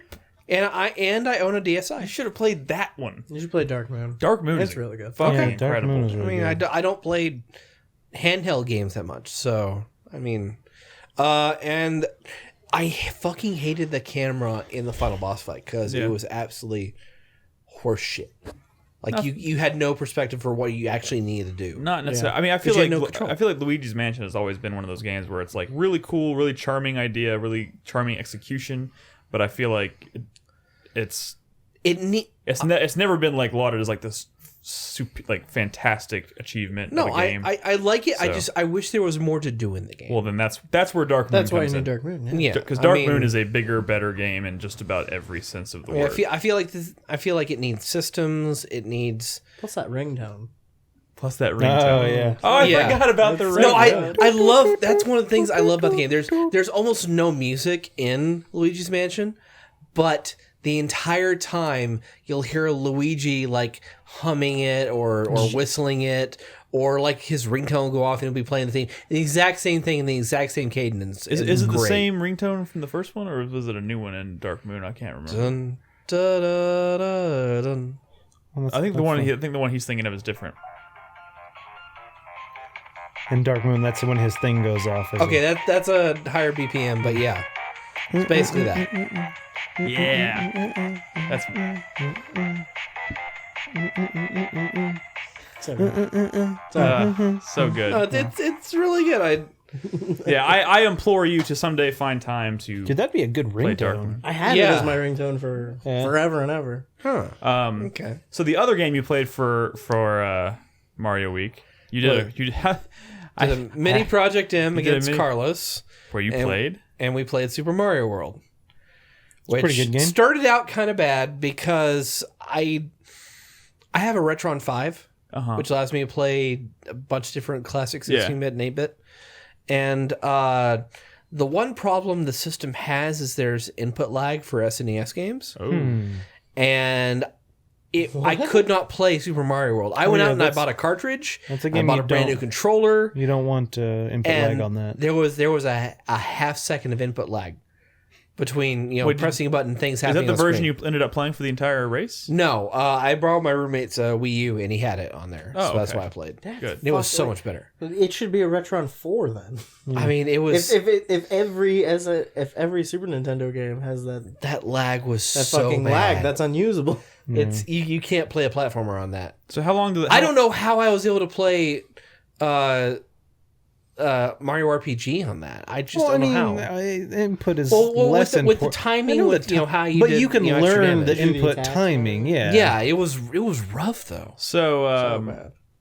I was out on over the weekend. I couldn't catch any of the race. How long did y'all? First of all, did y'all both beat it? Yes, we both beat it. How long did it take? Like 6 hours? It was okay, so Carlos won. Okay. He beat it in about 5 hours and 40 minutes. Okay. And I was about 20 minutes after him. Oh, okay. That's pretty close. Yeah. The main reason the two main reasons I lost were, number one, I went off on the donut secret trail to try and get around those various different courses you have to go around on. Mm-hmm. So I thought I could use a pipe to get around and get right to the castle. Don't let those donuts fool you, man. They're there. They're there I to couldn't sabotage get through it, and it frustrated me enough where he was getting way too far ahead that I just went back and started playing. And then I did not know about the top secret area from the first ghost house. Yeah, then you go when you leave and you go up and you can and you can farm for infinite lives. Yeah, I did not know that was a thing. I guess for lives, I never knew that was a thing. Yep. And so I would get into the third area, and there would be that stretch of those 2 levels, and then the bullshit third castle that would just kick my ass, and then I would lose all my lives, and I would have to reset. But you still, save. I mean, he still only. But I had had to replay minutes, those 2 levels and then the castle again. Oh. So that slowed me down fucking significantly. Yeah, well. But I ended up doing a trick to where I would play a couple levels and then I would go back to that first ghost house. And if you play through it, you can beat that first ghost house in about a minute. Yeah. And that it automatically prompts a save. Oh. Okay. And so I use that to kind of save scum and then go back and progress throughout. Save scum. Is that a term? Yeah. all you had to do was fly up to the left and then go to the right and drop down to the door, and then I didn't know that was a thing. It's a term. I didn't know that was a thing. Mario when noob. saving wasn't an on-demand kind of I haven't played this game since I was like... I haven't played this 10? game since before I think I could honestly say I liked video games. Neither of you use You Switch mean- balances? We all played it during Project M a couple of years ago. But I mean, I could wait, like what now? finish Neither it. of you use Switch balances? Like, I did the first one, the You have to yellow do the first one. one, don't you? Oh. No, you don't have to. You don't have to? No. Oh, okay. I didn't know where the other 2 were. Be silly not to. One of them is to the left of the Boo House. I think it's the blue one in the second area. Okay. The third one, I think it's in the third area. Maybe in the Forest of Illusion. Maybe I can't remember. man, Yeah. part of me is kind of sad So- that I didn't partake in this race because The great thing about it sounds was like a game I You need want to to. learn to hate that game too, huh? Carlos.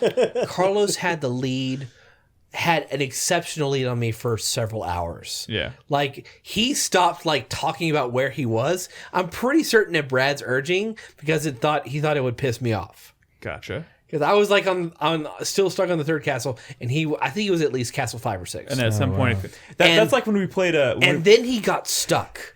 He got stuck at castle 6 for like an hour and a half. dude, that's like, And I caught up to him, and I was nipping at his heels for the rest of the fucking. that's marathon. like our original Project M when we did Ocarina of Time, and we were all fucking like, the water we were all like I forgot who it was. Someone was like leagues ahead of everybody, like by like I think someone like we entered the Forest Temple, and someone was finishing the Fire Temple as we were entering the Forest Temple or something like that.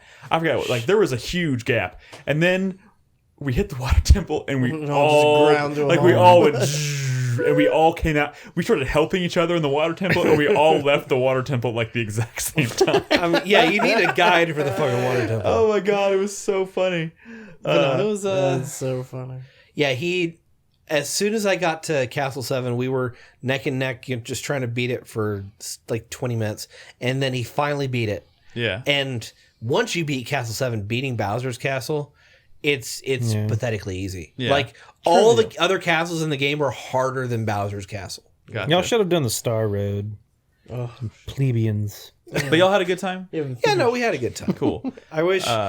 Oh man, That's a game I feel like I feel like I play could have just because I haven't done it since. Carlos was freaking out for the entire second half of the marathon because he kept looking over and watching my stream, and he's like, "Oh, he's getting so close! He's getting so much closer to me." Well, that sounds like Carlos. And he was losing his composure. That thing that Carlos does? Sounds like Carlos. Oh, yeah. he was losing his shit for a good long while. Sounds Teapot? like Carlos, but yeah, that's good. I'm sad I missed that. I would have liked to have watched. But I feel like I fucking do need to play that game because literally haven't played, with the exception of the little bit that we touched on and played during our We Mario just did up to 64 the first race. castle. Yeah. I haven't touched that game since before I had an N64, and if y'all remember, N64 was kind of my like Thing. my thing, my The gateway, genesis of your my gateway hobbyist drug. gaming. Yeah. Anyways, The Sega Genesis. so of the your- other game that you've been playing that we can briefly touch on, we probably need to.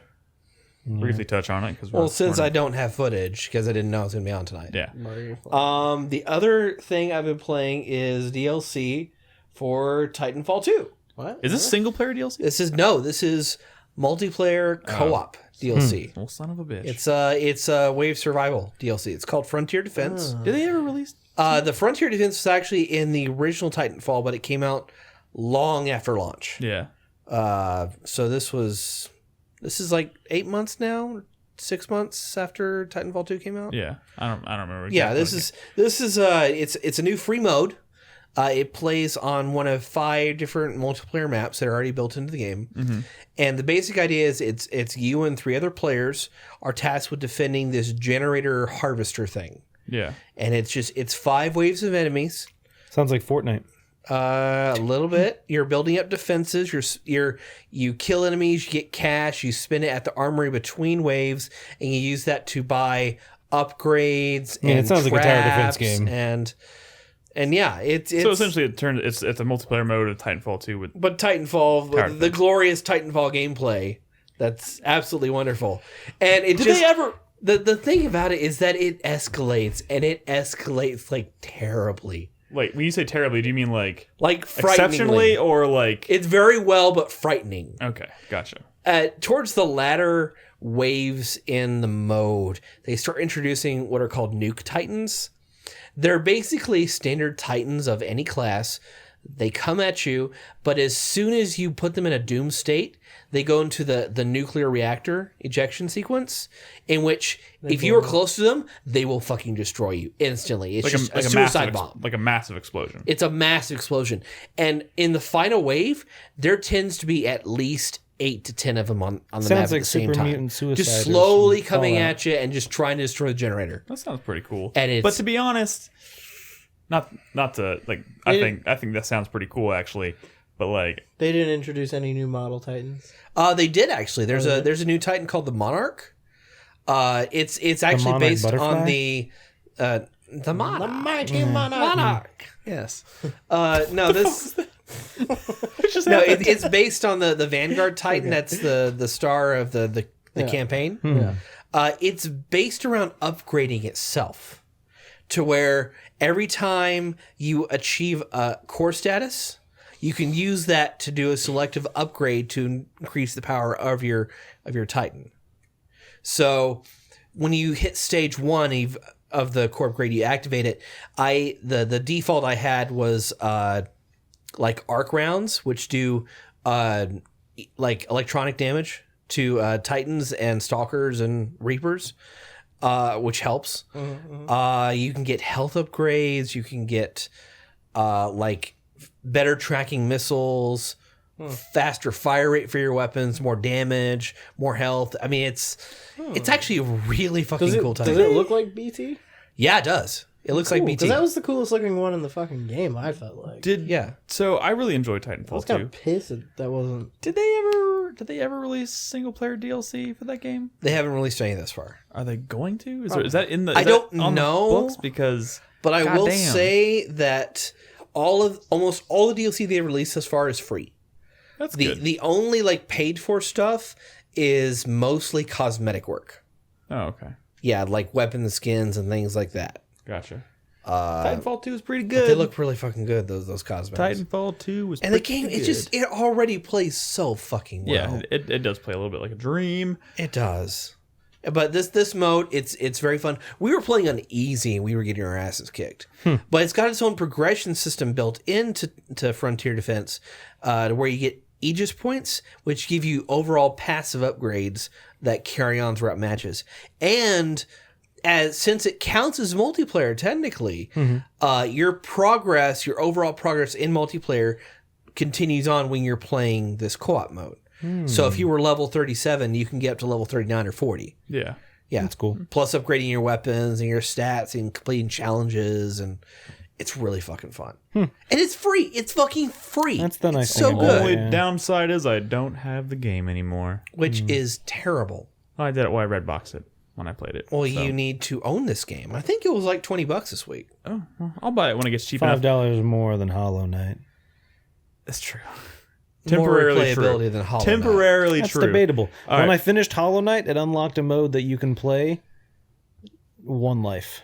Fuck that. Permadeath? Why do people do that Permadeath. to each other? I mean, to Fuck themselves. that. Why? In a Metroidvania game.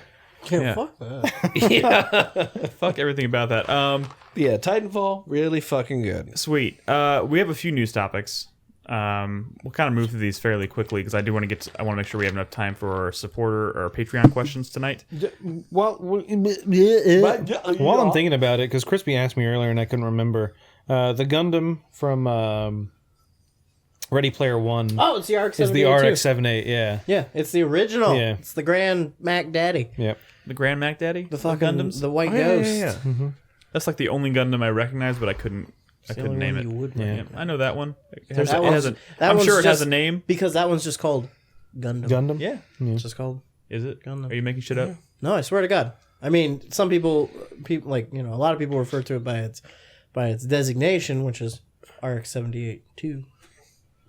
But yeah, it's just the Gundam. Fucking nerds. I mean, because there wasn't any other Gundam series That out was at the the original. time. Yeah. It was It was the the first. original. That was the one. All right. So there's Kido Senshi Gandamu. So we have some news topics Bless you. tonight that we can touch on. There's one that I actually don't know a whole lot about. I just I know played it 'cause about I saw it. it in the doc. You know about it? I have no idea which one you're talking about. All right. So I don't know. Does anybody here actually know about the Final Fantasy 15 stuff? No. Oh, What about it? Okay. So okay, I saw I was you- actually saying that so you wouldn't put it on the screen because I don't know anything about it. Other This than is a thing that's happening. There's a- Google it. yeah. Next topic. Yeah. I mean, literally, I Read it out loud for the people. Final Fantasy 15 multiplayer beta starts on August 3rd. There's a multiplayer What? component What's that the they're multiplayer? What? That's what I'm saying. I don't know. It's That's why I didn't wanna- supposedly it's co-op missions. It's just a bunch of people playing different party members. This is why I didn't want to no, bring it up on the it's show. it's player. You create your own character. You guys listening at home should just Google this because we have no Yeah. idea what we're talking about. Well, I think that just speaks to the game itself, the fact that Final Fantasy 15 shit's coming out and none of us really care. Well, first of all, it's Right? not. If it was if it was like single player DLC or something, maybe I'd care about it. Well, yeah, but Nick like, doesn't like other people, so. Yeah, I don't. I've never wanted to play. I know, Nick. I'm just Multiplayer Why fucking don't with you any like Final us, Nick? I mean, it's not even about that. I mean, I don't like you guys, but like, who wants to play multiplayer in a Final Fantasy game? Like, Have you ever heard of this Yeah, game called Crystal Final Chronicles? Fantasy 14 oh, Or 11? or Oh, yeah. 11? Or Crystal Chronicles? I mean, you know what I mean. I mean, this wasn't an MMO. This was a fucking core entry in the single player Final Fantasy games.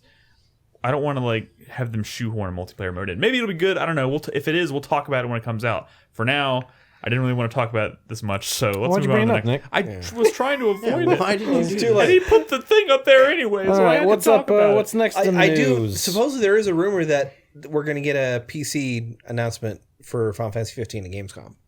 Cool. That wouldn't surprise me Not at far all. away. So I'm sad Brad's not here because this is probably going to be really good news to him, I would imagine. But Chun-Li in Marvel vs. Capcom Krispy Infinite. cares. If y'all remember, we talked about it quite a bit when we were talking about the Marvel vs. Capcom character announcements and whatnot. Does Chun-Li everyone look was like, like "What the Oh, she looks so bad. fuck did they do to Chun-Li?" You can put the thing up there anytime. I'm looking for He's it. waiting. Has better hard to eyes. read. It's called Chun-Li. I guess I named the didn't file get it. Chun-Li. I'm sorry. Okay. Oh no! Oh, no. Put Point. a different one up. Point is, amid the backlash, because there was backlash, people were like, "What the Flashing fuck? back. What the fuck did you do to Chun-Li's face?" Yeah. They are redesigning her Yeah.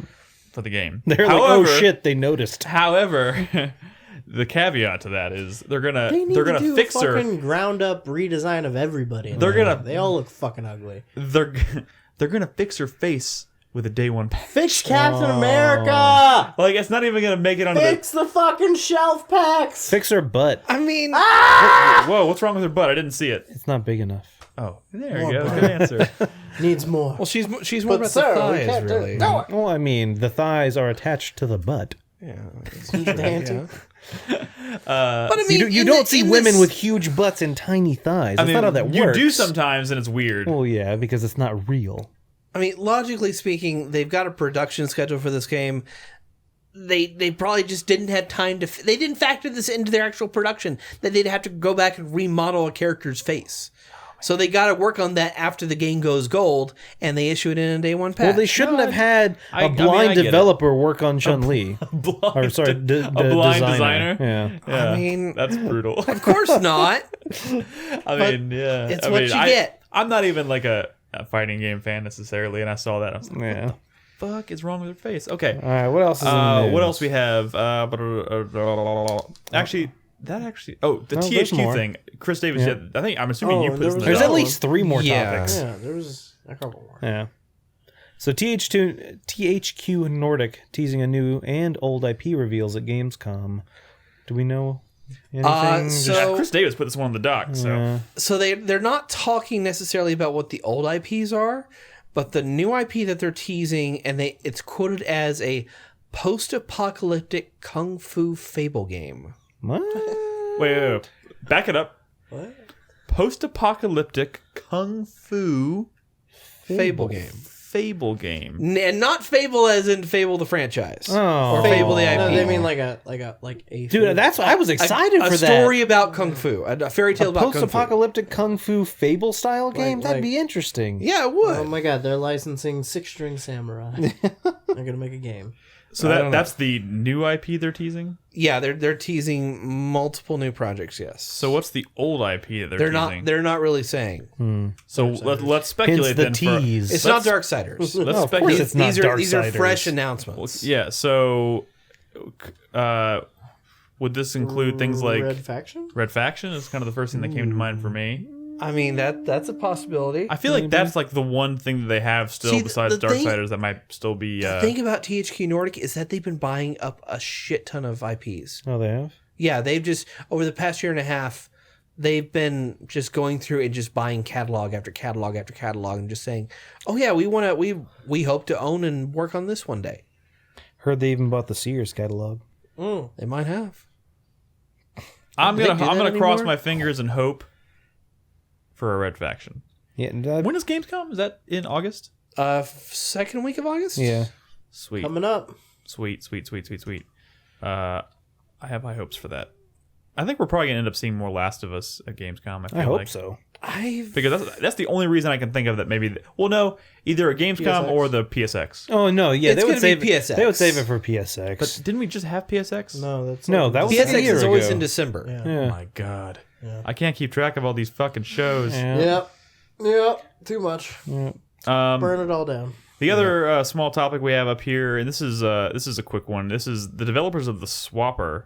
I remember the Swapper. Yeah, They announced their new game Dope. called Noita. Noita, and it looks pretty Noita? interesting. It does, but it also, every single pixel is generated, and you can fucking do like anything. Oh shit! It's physics bound, yeah. Wait a minute. Each you're pixel like, has you're its like a own witch. kind of, yeah. Wait. Yeah, like Noita is like. it means witch. In, yeah. I've only just heard about this game yesterday, and the only. We just got announced, yeah. No. why it's Because in the doc. I didn't know. Okay, I didn't know anything about who made this or whatever. I just saw it on Imager. I saw that Someone Imager was post like, too. "Hey, we made a game. It's called Noita," and I was like, "That looks kind of interesting." And you're telling me that those were the Swapper guys? Yeah. Fuck yeah. Yeah. It's physics based. Each pixel on the game has its own like Dude, it's looks rendered its own physics, and it's I think of pretty. like worms. Like everything is destructible, and but everything's physics based. So they showed them destroying some blocks, causing like a liquid to fall out and like cascade down on some Yeah. people, or like shooting some electricity into water and it's spreading throughout the water and killing There was everything. one that was and- like a chamber filled with poison gas, Oh, and they yeah. lit it on fire, and you can just see the flame like kind of spreading through the gas. It was so cool. So cool. And guys who made the Swapper, that game beat me. really. Beat you. Like I eventually was like, you gave up on it. I mean, I think I could. I would like actually. I wouldn't mind going back and trying the game again. But that game, It gets so. I got hard. really. That game gets fucking brutal when it comes to challenge. It gets difficult. It's so difficult to. It's wrap so your so mind cleverly around. designed. It's so cleverly designed. Like, and that's the thing about the Swapper is the fact that you don't ever get anything. Like you don't get upgrades, you don't get new abilities. You have everything from the beginning of the game. But they somehow stretch it so far. You just have to figure out how your mind like works. You have to like take 3 steps out of your mind and look at it from a different angle. Also, let's not forget about the fucking like the mind fuck of a like. The mechanics are trippy enough as it is, and then they're laying like all the philosophical shit on top of you on top of that, and you're just like, this is so hard. What does any of it mean? Life doesn't mean anything. We're all just fucking spinning out of control. Like that fucking game, so good. Yes, Chai. There are highlights of me screaming at the swapper. that game is really really good, but brutal. I don't know if I guess you could describe it as Spelunky, but I mean I haven't really seen too much that makes me think Spelunky. Supposed to be like roguelike. No, it is a roguelike. Roguelike. So we're gonna be keeping our eye on Noita. Totally. Just wanted to bring it up now that it's been formally announced. So good. One more brief announcement. I forget. You would ask me that. I should have put it in the doc in the title. Yeah, but we have the internet. What were you going to bring up? I'll go to Imager. Just the fact that Walmart is canceling every single SNES Classic pre-order. Did anybody in our group pre-order it from Walmart? I did not. NOLA Games, yeah. I believe Halcyon in chat did. Yeah. Where did Brad pre-order his? I know he pre-ordered. I don't remember. But that does not bode well for that at all, though. No, because does that mean does anybody officially have pre-orders then? Because companies like this, they Amazon always UK. I know that's what I'm saying. Amazon UK does, but I don't think any American. How does that work though? Was it like Walmart was anticipating getting pre-orders, so they just started taking money? What about Amazon? And then Nintendo was just every time a game comes out, they're like December 31st, 2017. Yeah, like they don't fucking have. They're just putting it up as a placeholder because people will give them money. Chai in chat says he pre-ordered from Walmart. Chai, are you just learning this from? Are you learning this right now, like live as we speak, from us talking about it? Because I'm sorry, that's the case. Rip. So because they are literally canceling every single pre-order. Which, I mean, I just don't know what that means for the actual system itself. Which kind of sucks. I don't know, but it sounds like... I feel like Nintendo couldn't release another one of these classic systems without some kind of fucking debacle. Of course. And everyone thought... Oh, God, I'm sorry, Chai.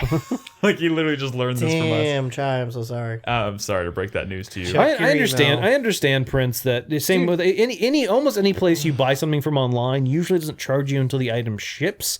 But if they already have like that commitment, when the item ships, they get you money. People will forget that they pre-ordered an item and all of a sudden they get charged for it. Yeah. I'm not saying people got paid for these SNES Classics and then they canceled their orders. That's not what I'm saying. I'm just saying any company that has the opportunity to potentially get a pre-order from you will take that opportunity. Yeah. They're not going to say no to you wanting to give them money. Yeah. Dude, Nintendo of North America is just horrible, fucking terrible. Yeah, I feel like Nintendo of Japan's making all these promises about like, oh, we're gonna make plenty of units, they're gonna be out there, blah blah blah. Nintendo Europe is like, yeah, we got them all right here. Come on, we got a line forming up, blah blah blah. And then Nintendo of North America is like, actually, we couldn't anticipate demand. We only ordered like 10 units. So, oh my god, I saw this. Everyone was like, I saw too many people like successfully get a pre-order when this happened, and I was like, there's no. Something's gonna happen. Yeah, and now even that is up in It's the same thing. It's the same thing with like when the Switch came out, and they're like, "Oh, we didn't realize people were gonna like this." You got yours pre-ordered at Amazon? Well, maybe you don't. Yeah. Best Buy hasn't taken any yet, have they? I don't think so. GameStop hasn't taken any. No. God, Nintendo North America needs to get their fucking shit together. Yep. That's all for news. All right, so let's just kind of move this truck right along. Let's do community supporters from our questions from our supporters on. All right, pole position, calm down. Questions from our supporters on Patreon. Yeah, let's get to those patrons. I know we have a new supporter on Patreon, maybe 2. Oh, I missed it. Oh, well then keep going. I'll pull it up. I got the email. She actually, I think, did it today. I want to say. Well, I'm just. It might have been more missed. All right. Anyway, first question this week from Arxidus. If you look right now, what are the words your phone suggests when you're about to type a blank entry field? Wait. So for you to just like pull up something on your phone, like a chat. Okay. Wait. So how do you try this? I don't actually. I think I have my. Okay, I've got ecstasy, boogie, and yeah.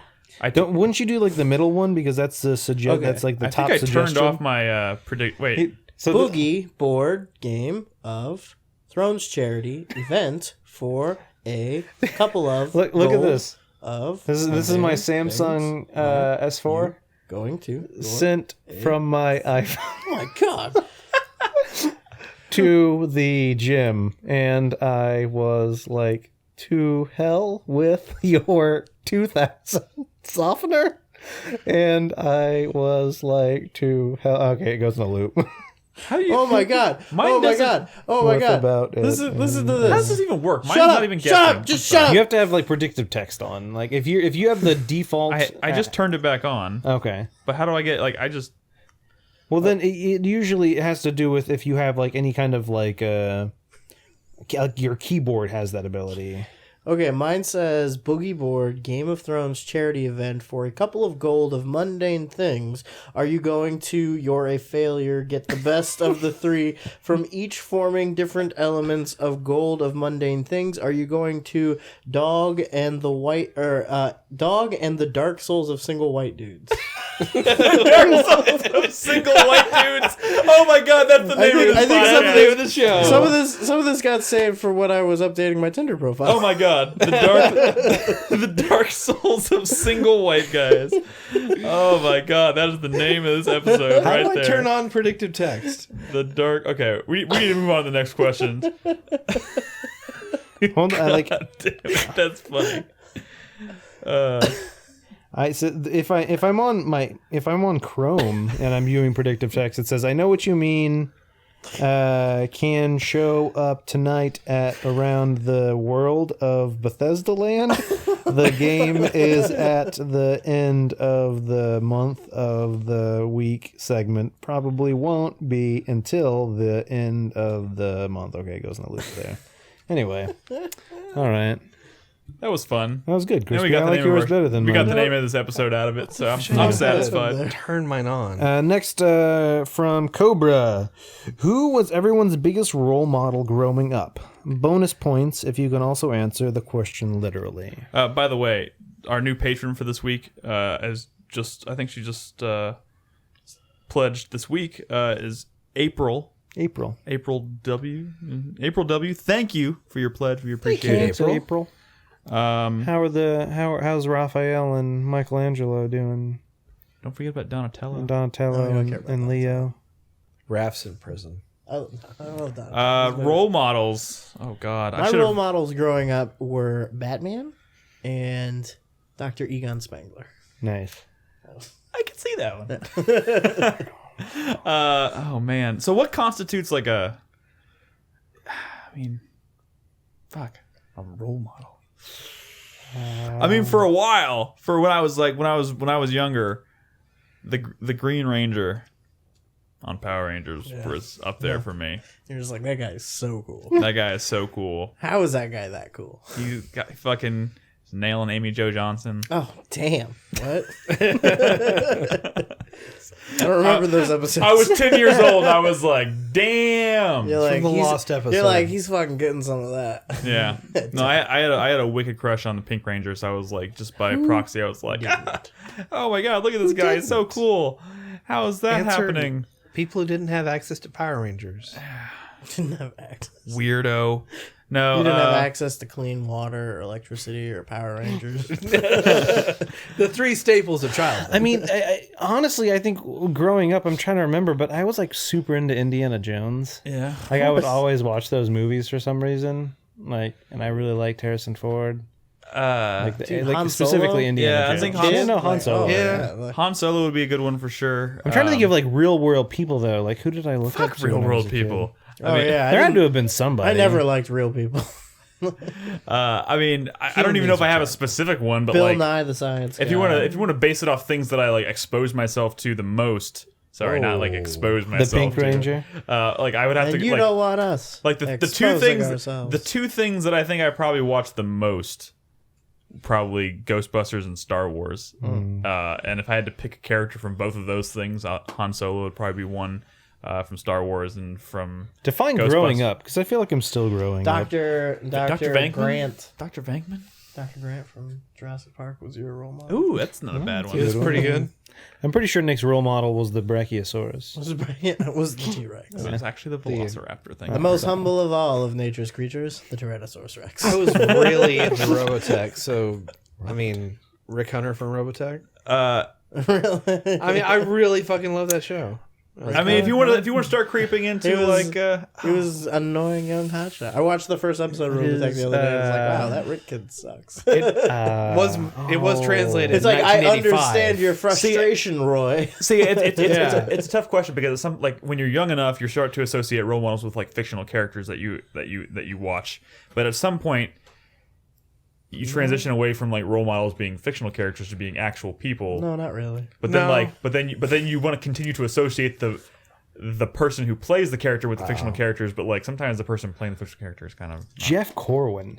Jeff Corwin, who's really looked up to Jeff Corwin. Like from what was his show? I can't remember what his Wild World? Planet with Jeff Corwin. Yeah, something like that. I was trying to remember what it was. It was one of those blue T-shirts. Yeah, remember, like Jeff Corwin and Anderson Cooper did like some kind of special for CNN. I think so. Where they were going around looking at animals and shit, and there was a part where an elephant like grabbed Anderson Cooper and like pulled him underwater, and like Jeff Corwin like jumped in there and punched this elephant to save Anderson Cooper's life. Can someone find this? I need to see this. I'm sure this happened. It was called Going Wild with Jeff Corwin. It was on the Disney Channel from 97 to 99. Why are there so many funny things that have to do with like elephant people punching and then after that was in the face? From 2001 to 3. What? Like the kangaroo was the Jeff Corwin Experience. That was his other show. Yeah. That's rejected Metal Gear boss, Elephant Puncher. No, like there's so many like Drowning of course there's the video of the guy who like was defending his dog who was being attacked by a kangaroo. Fist fought a fucking kangaroo. That was crazy. Was that funny? I thought we were all just like, good for him. Well, no, I don't know. We were laughing. No, Guys. I mean, no. It was more that he like for a split second there was an actual like moment where like, the kangaroo and the dude were like they had their fists up, they're going into fisticuffs, and he just like fucking sucker punched Jabs the kangaroo. in the I don't face. think the kangaroo thought he was gonna go through with it. The kangaroo was expecting a fair fight. Yeah. The kangaroo was expecting the guy to lean back on his tail and start kicking. Yeah. I was really confused when that didn't happen. He's like, oh, you can use your hands. So for these things? yesterday, I came this close. Well, I won't say this close, but speaking of Anderson Cooper, one of my coworkers adopted a dog, and I was on Austin Pets Alive, and I saw a dog, and I emailed them, and I was like, I will adopt this dog. And they said it's already been adopted. Oh my God. It was a 2-month-old husky puppy named Anderson Pooper. Named Anderson Cooper. Wait, were you Pooper. Anderson Pooper? Yes. Was that? Anderson, I have a picture of him. Wait, Did he have blue eyes? Were as you deep about as to the adopt ocean? a dog Yes. purely under the circumstance because of his name? No, it's because it was a 2-month-old husky puppy. Did and he have- his His name name just happened to be happened to be Anderson awesome? Pooper? Did he have an effective air about him that was as mysterious as the dark side of the moon? Yeah, I believe so. I mean, he had Did that his slight. eyes shine like sapphires at the bottom of the ocean? He had that slight. He was like a silver fox. Anderson Pooper. You can't really tell. I think his that eyes. That's a really That was creative. him. Oh, damn. It would have been That's adorable. That That's could have been cute. our new fucking Podcast podcast dog. pet. I demand puppy. that you, Podcast pooch. I demand that you get a podcast pooch, Nolan. Wait, did you even talk to Bernadette before you emailed? Like right before. Like, just so you know. Like, by the way, I'm I'm about emailing to these adopt people. a dog. No, yeah, and the thing is, like, huskies are expensive, but this would have been adopting from Austin Pets Alive, which is like what is that like- dog doing at Awesome Pets Alive? I know, right? Like, I agree, which is why I jumped on that because that would have been like $150, $200 to adopt. Yeah. Yeah. For a 2-month-old husky puppy, holy Yeah. shit! Yeah. You're making money. You're a fool not to do that. I know. That's why I told Bernard, I'm like, You this could is flip like that dog for so much. this is quite a steal. Dog flipper. Oh, That's fucked That up. would be a profession. that would be horrible. Oh, don't do Fairly that. certain that could be illegal. Yeah, I don't think you can just do that. All right, final question from The the fucking evening dog has fucking papers. from the Soup Nazi. And in the name of all that is secular and non-vulgar, when will our eyes witness the day Krispy plays Zone of the Enders? Whoa. Ooh, that's a big one. Wait, is he just asking when are you going to play Zone of the When am I Enders? going to play Zone of the Enders? Because I'm really into mecha and giant robots. I mean, never I played feel it? like it's a. And I've never played either of the Zone First of all, the you can beat the first Zone of the Enders in like 4 hours. Oh, wow. The second one is like 15 to 18 hours, I think. Dude, and who it's wants amazing. to- Well, no, it's not 15 to 18. 10 to 12? I don't Yeah. know. I 10 can't to remember. 12 hours? Who Yeah. wants to Project M both Zone of the Unders back to back. I might do that. Back God. to Let's back. just do like an entire weekend. Dude, no, fuck it. Let's just do Zone of the Enders 2. Okay, let's do it. No, Fucking do it. he's got to play Zone of the Enders 1. Okay, let's do. Well, I mean, what? I give him a copy of Zone of the Enders 1. He streams it one night, finishes it, and then we do a fucking Zone of the Enders 2. You can't appreciate Anubis without playing the first game. That's true. You really do need to play Zone of the Enders 1. So Zone of the Unders one's only like 6 hours. I'll lend you my 360 copy if you want it. Or I'll lend you my PS4 I still copy have or a PS3 360. copy if you want it. I don't have a PS3. I have a 360. Take his shitty 360 copy. So that might be a good. Would people like to see a project end of a game like Zone of the Enders 2? I mean, I feel like that's kind of the weirdest choice we've ever done. But goddamn, I would love to play that game again. And that would be a great opportunity to just knock it out in a day. Isn't the robot called like Jehudi or something? Jehudi. Jehudi. Jehudi. You have to realize that all the mechs in Zone of the Enders, they're based on Egyptian gods. Yes. Oh. Speaking of why I have weird names. Jehudi, does anyone see a picture of Carlos's butt? There's poop on it. Is that poop or blood? After the God! the baby shower, when we were all like leaving, I was like, Carlos, you have something on your butt, and he's like, what? And I was like, here, let me take a photo. He said, I was like, it looks like, I think he sat on like chocolate or something like that. That looks like poop. And I was like, Carlos, you have poop on your butt.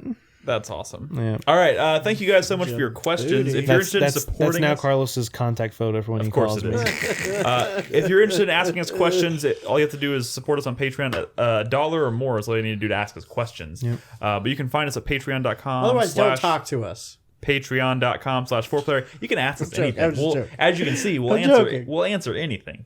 But yeah, Almost patreon.com/4Player. anything. Almost anything. Almost. I mean, I We don't do think- have standards. I don't think we've rejected a question yet. We've answered some pretty. There's good been like There's been a one couple. or two. There's been a couple that we've nixed behind the scenes. You may not have been aware. I always answer. Don't them. ask us questions, say, about getting our mustaches shaved in certain countries around the world. Yeah. Oh, that's a bit oblique, and we don't need to go there. Patreon.com/4Player. I'm sorry, I was reading chat. Okay, we need to wrap the show up with the 4-player minute. Who's gonna start? Brad starts. Brad starts. Brad, we'll wait for Brad to start this. No, I'm not ready. I'm ready. Hold on, let me pull it up real quick. All right, my 4-player minute starts now. My hype is first one's for Noita. Sorry, I have 3 hypes and a sweat this week. So first hype is for Noita. I love the Swapper. I love roguelikes. They are my kryptonite. I will play almost all of them. And this one's looking like it's going to be pretty good. Second hype, coming out of Comic-Con is Thor Ragnarok. That movie looks pretty good. I'm a big fan of Taika Waititi. Taika Waititi. Taika, I can't say his name. I think it's Taika. I didn't even know y'all were naming the director. Taika Waititi. Waititi, I believe. Yeah. Super excited for that. Third hype is for video games because I finally am in a position. I finished, Hollow Knight. I finished, my kind of not current games, Last of Us Grounded mode, and I'm finally kind of in a position where I can start playing some of the games I've missed so far, like Horizon, like Nier. I can maybe finish Prey. So I'm excited because I'm finally in that, and I'm gonna just start buckling down and playing some of those games. I'm pretty excited. No, I'm pumped. And then my sweat is going to be for Ready Player One. I was super hyped when I heard they were making that movie. First of all, I was like, it'll never happen.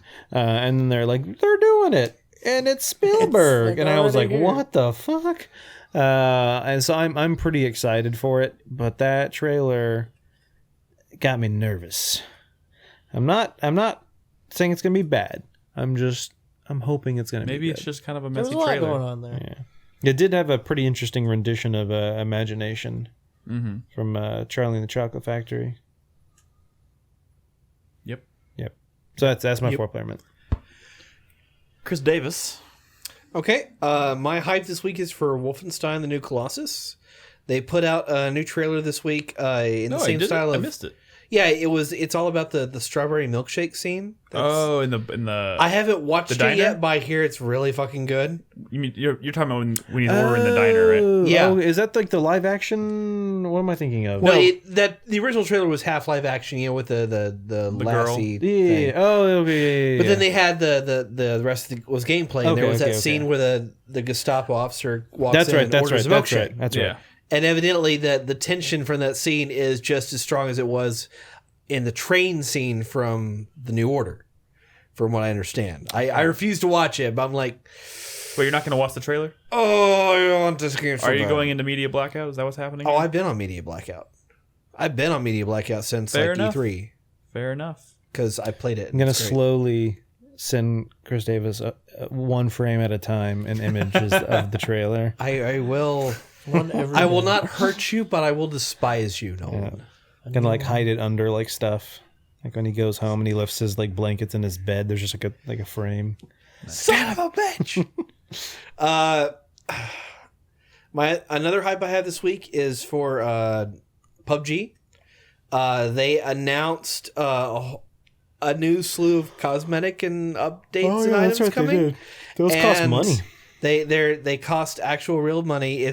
But some of that money is going to fund a invitational tournament that they're doing for the prize money and funding the event, and the other half of that money is going to charity. So it's not going directly to the developer. So I'm okay with that. That's unusual. And but cool. and the loot that's in there, it's all mostly cosmetic. But damn, that's fucking awesome. Cool. Fucking great. I don't really have a sweat this week. And I don't really have a fuck you. I'm just thankful for being... Name 2 other games you're excited for then. Give us 2 more other hypes. games I'm excited for. Or movies. Looking forward to Fortnite. I Cool. look forward to finally playing that. Cool. Cool. And I'm kind of looking forward to Destiny 2. I do want to play it, but I want to play it on PC. And I want to see if That's not coming out of PC at launch, is it? I want to see if the zombie beast that is Bungie these days can still put out some good games. Okay. Back to my hype for games. Pikmin comes out on Friday. Hey, Pikmin. I know. The only new Pikmin game But coming that's out. not Pikmin 4, is it? No, it is not Pikmin 4. It's a totally separate different game thing, from Pikmin 4. Which, where the fuck is that game? I don't know. Crispy, would you like to go? Sure. My hype is also for Fortnite because I want to go home and keep playing it right now. Because I can't stop. The faster you do this, I Crispy, can't the faster stop that can thinking happen. about it. It's so good. I really like it now that it's got its hooks in me. My sweat is for Destiny 2 from the beta, only because, like I said, the beta didn't really show much of anything. Apparently, they opened up one of the social hub for like an hour on Sunday or something like that. Uh-huh. I haven't really read much about it. I didn't hear much about it. It didn't seem to be that big a deal. I'm hoping that the I guess quote unquote lack of content in the beta is more due to the fact that they've got a lot of stuff that they want to keep close to the chest for launch, and because they've got a lot of surprises they want to unveil. Instead of, I hope it's that and not like oh we don't feel like we really have to put that much in because we know that like our player base is going to follow us over, kind of thing. You know what I'm saying? Mm-hmm. So I hope it's that they're guarding secrets, not that they feel like they don't have anything to prove, because they totally do. My fuck you for this week goes to Nintendo of North America because fuck you. Like, same reasons as always. Get your shit together. Get your fucking supply train in line, Figure it out. God damn. And my thank you for this week is, it's a bit of a stretch of a thank you. I'm going to say that it was, it wasn't a thank you. It was a good times. It was a good time. I had a good time with Metroid Zero Mission, which I didn't really talk about. I should have talked about it last week, but I wasn't on the show last week.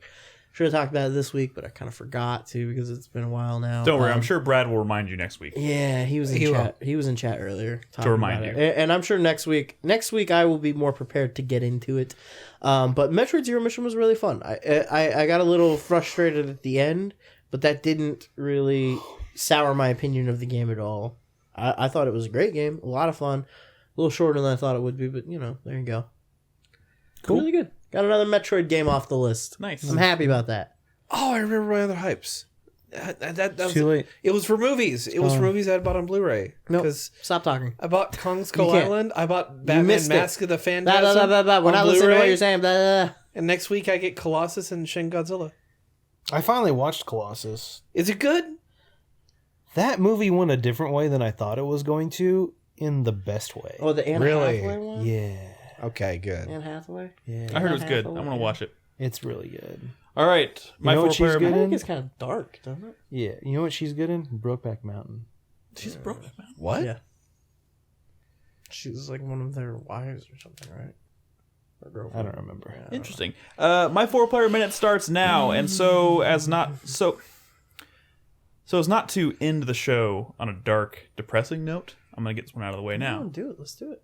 Because my fuck you of the week is kind of real talk for a second. I know if y'all have been following me on Twitter, you know that whole suicide of Chester Bennington from Linkin Park hit me kind of hard, which I wasn't really expecting because I haven't been like a super committed fan of that band for a very long time. But man, fuck mental illness, man. That sucks, yeah. Fuck it. That's so sad. And that news hit me really fucking hard. So I just wanted to take this opportunity in this public forum to say, rest in peace. I'm terribly sad about it. And my thoughts are with his family and friends and all that shit. That's terrible. So, moving on from that, my hype goes to James Bond 25. Yeah. Oh my god. I know. I'm trying to I don't want to bring it. I don't want to that's some heavy shit. I'm trying to come back from that. All right. Yeah, don't want to with James Bond 25. Yeah. Yeah. dude. Fucking Daniel Craig is 99% on. He said he board wasn't now. going to be back, though. How big a check did they write? Dude, No, it doesn't he even said- fucking matter. Like they were literally asking him about that. Right after The finished movie Spectre, wasn't even and he out didn't in want to think theaters about yet. anything other. And he was like, my bones are still healing from filming that. Don't ask me that shit. Yeah. So, he's pretty much guaranteed to be back now at this point. They're already talking about directors. It looks like we're going to get an announcement here pretty soon. So it's not really a thing yet. I'm fucking excited. What's not a thing? Well, I mean, there's no script, there's no directors. Like They're trying to figure out if Daniel Craig's going to be in it. Like They have confirmed who's writing the script. Same people who have written the scripts for all 4 of Daniel Craig's movies. There's talk of trying to bring Adele back to do the theme again, which is kind of unusual. I think double dipping. they've Adele? never double dipped on an artist to do a song. Is there going to be a Stormtrooper cameo? There better be. Great. There better be. I don't know. He I'm has like so a excited. stormtrooper helmet in his apartment or something. I personally liked Spectre, but I do think it kind of would have been a low note to end. Spectre, to end more on. like Mector. Good one. Right. Good one. I liked it better than Quantum of Solace, personally. High five. I would also, agree with that. good point in chat. I saw this earlier. Someone suggested, so Sci-Fi Chick, our resident community sci-fi chick, her appendix burst. Oh, I didn't hear about Fuck that. that, and her lovely little dog Periwinkle. passed away. I remember Periwinkle. I don't mean to keep delivering terrible news in the middle of my 4-player minute, but goddamn, Periwinkle would hump anything. I know. I'm so sorry. Our thoughts are with you, Sci-Fi. Yeah. Sorry about that. That Hang in sucks. there. You'll bounce back. And my sweat goes to Justice League, yeah. mostly because I don't, Deserves it. I want it to be good, but I already know. I also know the reality of what I the want it to situation be is. mostly good. I want it to be. Honestly, I hope the It's reshoots. not gonna be great. I hope the reshoots they're doing are just to insert more Wonder Woman. You know what's because- great though? I was thinking about this, and Zack Snyder's a fucking crazy person as We far as already like knew that. what he thinks of superheroes and shit. A Superman story is very, very different from a Batman story, which is very, very different from a Justice League story. He can't really do Superman. He can't really do Batman, but maybe he can do the kind of batshit crazy things that we see in Justice League, because this isn't going to be about them like traveling to Apocalypse and fighting Steppenwolf and like all this like high level cosmic terror kind of shit, you know? Mm-hmm. It kind of puts him in an environment where his sort of asinine jackassery could excel. Possibly. So maybe I like your this attitude. will be okay. I like your attitude.